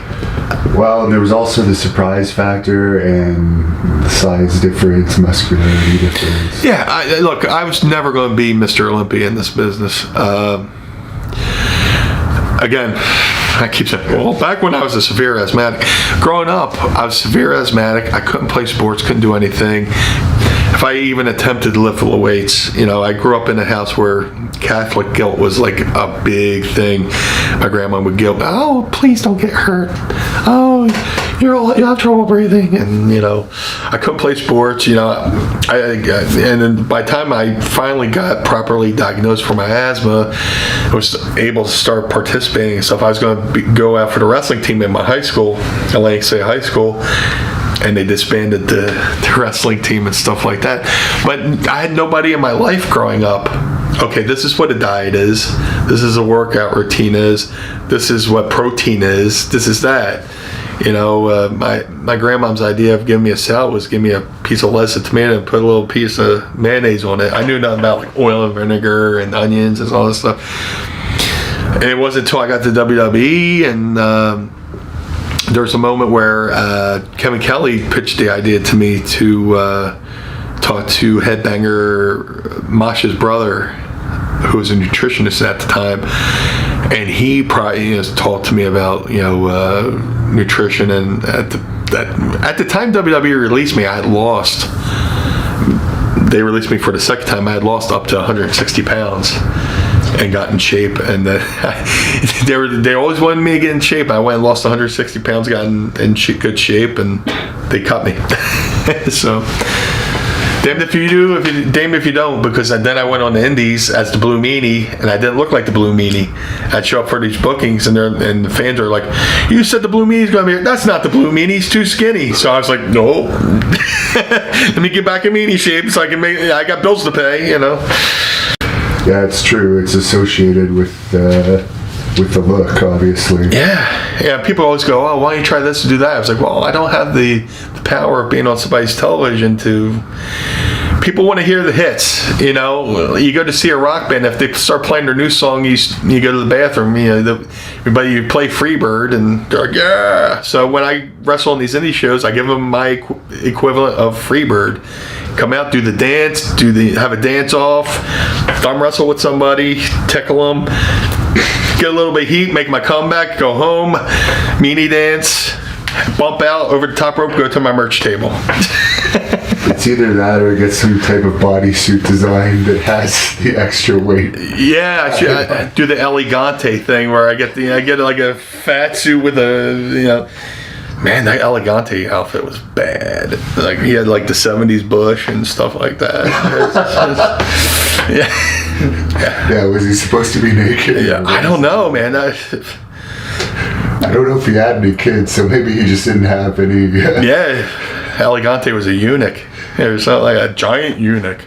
And you appeared in the movie The Wrestler, which was a huge hit. Any memories of that? I was very fortunate to be in The Wrestler. I have a friend named Judah Freelander, very funny comedian. He's been in a lot of Ben Stiller movies. He was in a Dave Matthews video, but he's a tremendous stand-up comic. And I'd become friends with him He used to go to ECW shows back in the day too. He would always go to the shows in New York and Trent, New Jersey and stuff like that. So Judah was like heavily into wrestling and kind of does it like a wrestling character in a stand-up. He's champion of the world champion. And he got cast in The Wrestler. So he hits me up on either Facebook or Twitter. Hey man, can I give you a call? I go, okay, cool. So I call him. He goes, hey man, I got this part in the movie The Wrestler. And I had heard chirpings about The Wrestler because originally it was supposed to be Nicolas Cage instead of Mickey Rourke. And the director, Darren Aronofsky, and Nicolas Cage showed up to Ring of Honor to see, I guess either to work out plans to use Ring of Honor for some of the filming scenes and stuff like that, and then they switched over to Mickey Rourke. But Judah had been casted to be a wrestling promoter in the movie. He's like, hey man, I got cast in the movie The Wrestler. I got cast to be a wrestling promoter. Can I ask you some questions for some research? Sure. I'd run some shows. I'd had a promotion in 3PW, and I'd been on the other ends of a promoter either paying me or stiffing me or, stuff like that. So over 2 nights, we talked on the phone for a couple hours each night, and he's just asking me questions, and I'm telling him some, my opinion and some stories and stuff like that. So right before the second night, I was like, hey man, he's like, hey man, thank you so much. I was like, hey man, did any extras? I'm available. So he gave me a name and did contact, and I sent in my information. And then one random night, I get a phone call. Hey, this is so-and-so from the movie The Wrestler. We're filming at the arena tonight. You available? I was like, absolutely. So me and Mrs. Meanie run up the stairs into the bathroom. I threw some put a fresh coat of blue dye in my hair, and it was at the ECW arena, which is like a 10-minute walk from my house. I walked down, and it was like walking into seeing the ECW arena for Barely Legal, except they got the lights, and they got an array of tables with weapons and fake barbed wire. I was like, oh man, that would have came in handy back in ECW days. But it was pretty cool. I showed up, signed in, and we went over the gist of the idea for the scene. The scene I'm in The Wrestlers, spoiler alert, where Mickey Rourke's character Randy Ram has his heart attack, which is one of the main focal points in the movie, where he decides whether he should be a wrestler or retire and stuff like that. So talked to Darren Aronofsky for a little bit, gave me the gist of the scene, and we filmed it like 2 or 3 times just straight through.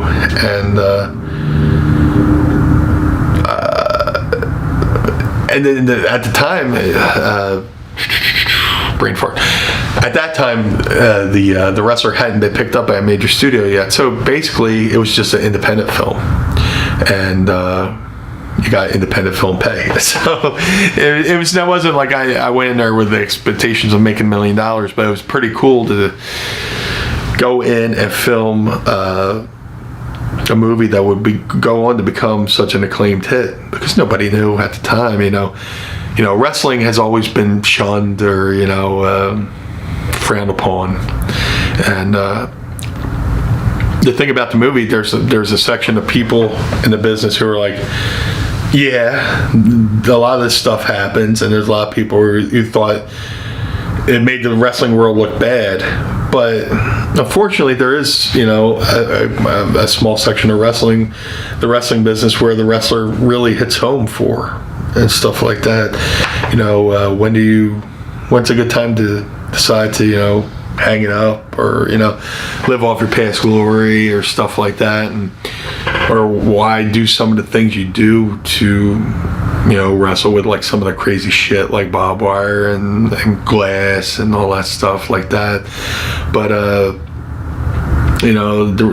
I think the movie The Wrestler did, a section of the wrestling business a good justice. It did the wrestling business justice, because it showed that we're people too, and we're just like everybody else. We happen to live the There's life. something wrong with this. So To be in the wrestling business, you really need to have some sort of crazy side. I mean, you have to love it, and you have to be fucking crazy to want to be in this business, because why do we put up with the bullshit we put up with?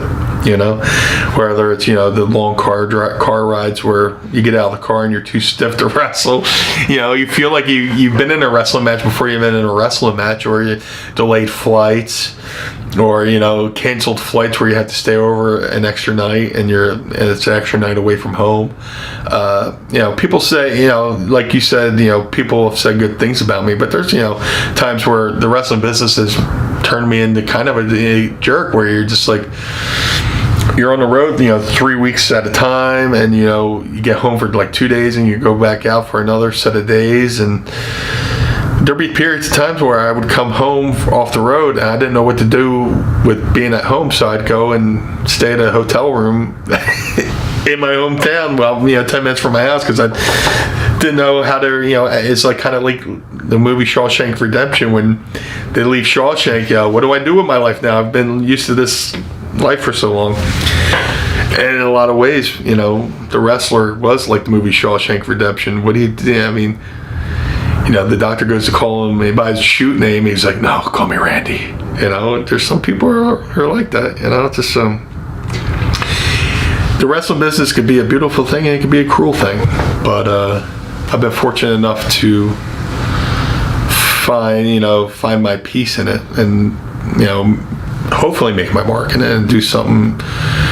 You know, I got to be, you know, the comic relief in a world where everybody wanted to be the badass. Because growing up, my three loves were music, wrestling, and comedy. I loved George Carlin, and I loved Ric Flair.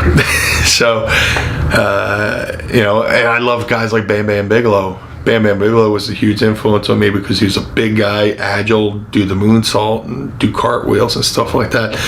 He influenced me and made me think that, hey, I could be that agile big guy, because I'd never thought I was going to be Mr. Olympia, Mr. Bodybuilder guy. And in a lot of ways, maybe it helped me because I was something different on the card. So, and it was to my benefit. But,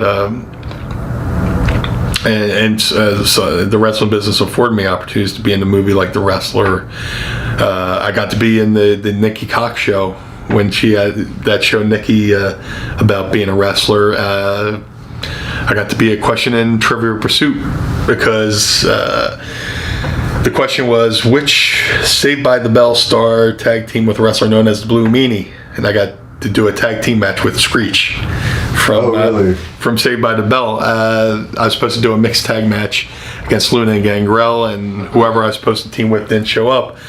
The promoter's cousin was Screech's manager, who happened to be in town.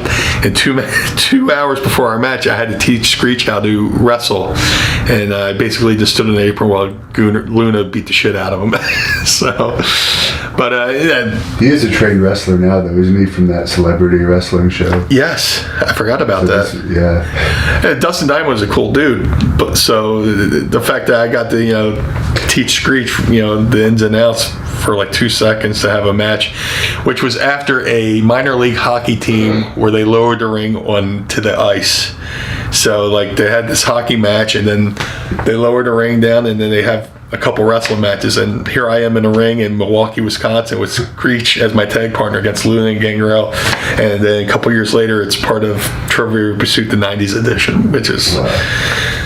The wrestling business is weird, man. It's fucking weird. And I hope to interview Screech one day on a side note. Yes. As well as the whole Saved by the Bell cast. That's one of my goals. And what are you up to now? You have a Pro Wrestling Tees site. You're a wrestling trainer, I believe. One of the cool things I get to do is, when I first got into the wrestling business, Al trained me, and along the way, after my training, a lot of people helped me along the way. So what I'm trying to do is help other people along the way. And, I've done a few things in the business and been, through a lot of different things, and hopefully I can pass on my experiences on to other people. I help out at the world famous Monster Factory, which is now owned by Danny Cage, who took it over from Larry Sharp when Larry decided he didn't want to put up with it anymore. So running a wrestling school is almost like running wrestling shows. You got to chase people for money, and you're paying all this money for guys who half want to do it or whatever. But the Monster Factory has a good thing going on now. They're still in Paulsboro. We got a couple kids in Ring of Honor. We got a kid in NXT. We just helped train Matt Riddle from UFC, who's doing great things. We got Punishment Martinez, who's in Ring of Honor. He's about to make a run for the Ring of Honor World Heavyweight title. We got a tag team called Coast to Coast. They're great. They're doing great things, and it's such a great group of. It's me, Danny Cage, Punishment Martinez, and Bill Walsh from ECW, who are the trainers there. And one of our trainers, QT Marshall, went and opened up a satellite school down in Georgia called One Fall Wrestling Academy. So it's just a concerted effort to help try to keep certain things in this wrestling business alive, certain traditions, certain mindsets, and stuff like that. And I might not get in there and teach you how to take a body slam or bump, but I'll get in there and tell you ways to try to channel your inner character, because the Blue Meanie character was supposed to be the Blue Meanie from the movie The Yellow Submarine, but it morphed into just Brian Heffron with the volume turned up. So I got that going on. I'm still doing independent dates. I do a lot of conventions. I just did an Icons of Wrestling convention here in Philadelphia. I try to be as active on social media as possible. You can follow me at Twitter at Blue Meanie BWO. I'm on Instagram at Blue Meanie BWO. If you would like to support me in any way, if you're kind enough, I have Pro Wrestling Tees at prowrestlingtees.com/Blue Meanie, where you can get the original BWO shirt, or you get my own Spectrum Wrestling shirt, which I helped design. Because in wrestling, there's our niche. There's Pro Wrestling Tees for wrestlers, which has all the cool T-shirts. In Philly, we have a lot of shirts, for Philly sports. There's always a shirt for Spectrum, basketball, hockey. I was like, nobody's ever done wrestling, and that's such a big thing for this area. So Spectrum Wrestling, but I know I'm going off on a tangent here, but if you're kind enough to follow me on social media, kind enough to visit my Pro Wrestling Tees page, and just say hello to me on social media. I try to be as active as possible, because I'm a fan just like you guys. I just happen to be on the other side of the curtain. Well, fortunate enough to be on the other side of the curtain. And if they want to book you, that's through your Facebook, or is there Facebook, Twitter, or you can reach me through Bill Behrens at showbiz@aol.com, and he helps book the Meanie. So I got a really cool booking next month in New Mexico, and I basically am going to take the Breaking Bad tour where I get to see Walter White's house and shit like that. So if you got something cool for me to do, book me. There's things you do in wrestling for money, things you do for fun. So I'm trying to have fun, and just enjoy, what we do. So. And I do think you should become a comedian and do it in your Daisy Dukes through your stand-up. The funny thing about the early days of finding myself and finding my character and wearing the Daisy Dukes, there was short story long. I was supposed to be the Raw Boy. Eventually, I became the Raw Boy. I got to do the Raw Boy, the gimmick I was originally booked for, but never got to do. And Goldust is supposed to jump me, beat my ass down the ramp, put me in the ring, Shattered Dreams kick, which is going to lead to our feud with the whole Blue Meanie Blue Dust thing. So, ladies and gentlemen, the Raw Boy. I come out as Raw Boy. Goldust jumps me. I spill down the ramp. He throws me in the ring. Sets me up for the Shattered Dreams kick. One leg here, one leg there. I'm straddled on the ropes. I look up at the Titantron and realize my balls are hanging out of my tights. I repeat, my balls are hanging out of my tights, which they say the camera adds 10 pounds. My balls looked huge. So I'm sitting there, right? And I look at Goldust, and he's just like, I'm like, I don't know how this kick is going to end because I'm exposed. I'm like a uncovered wire. I'm a raw nerve with my nuts hanging out, about to get kicked in the nuts on Monday Night Raw.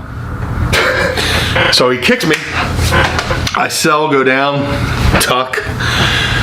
I go back to the locker room.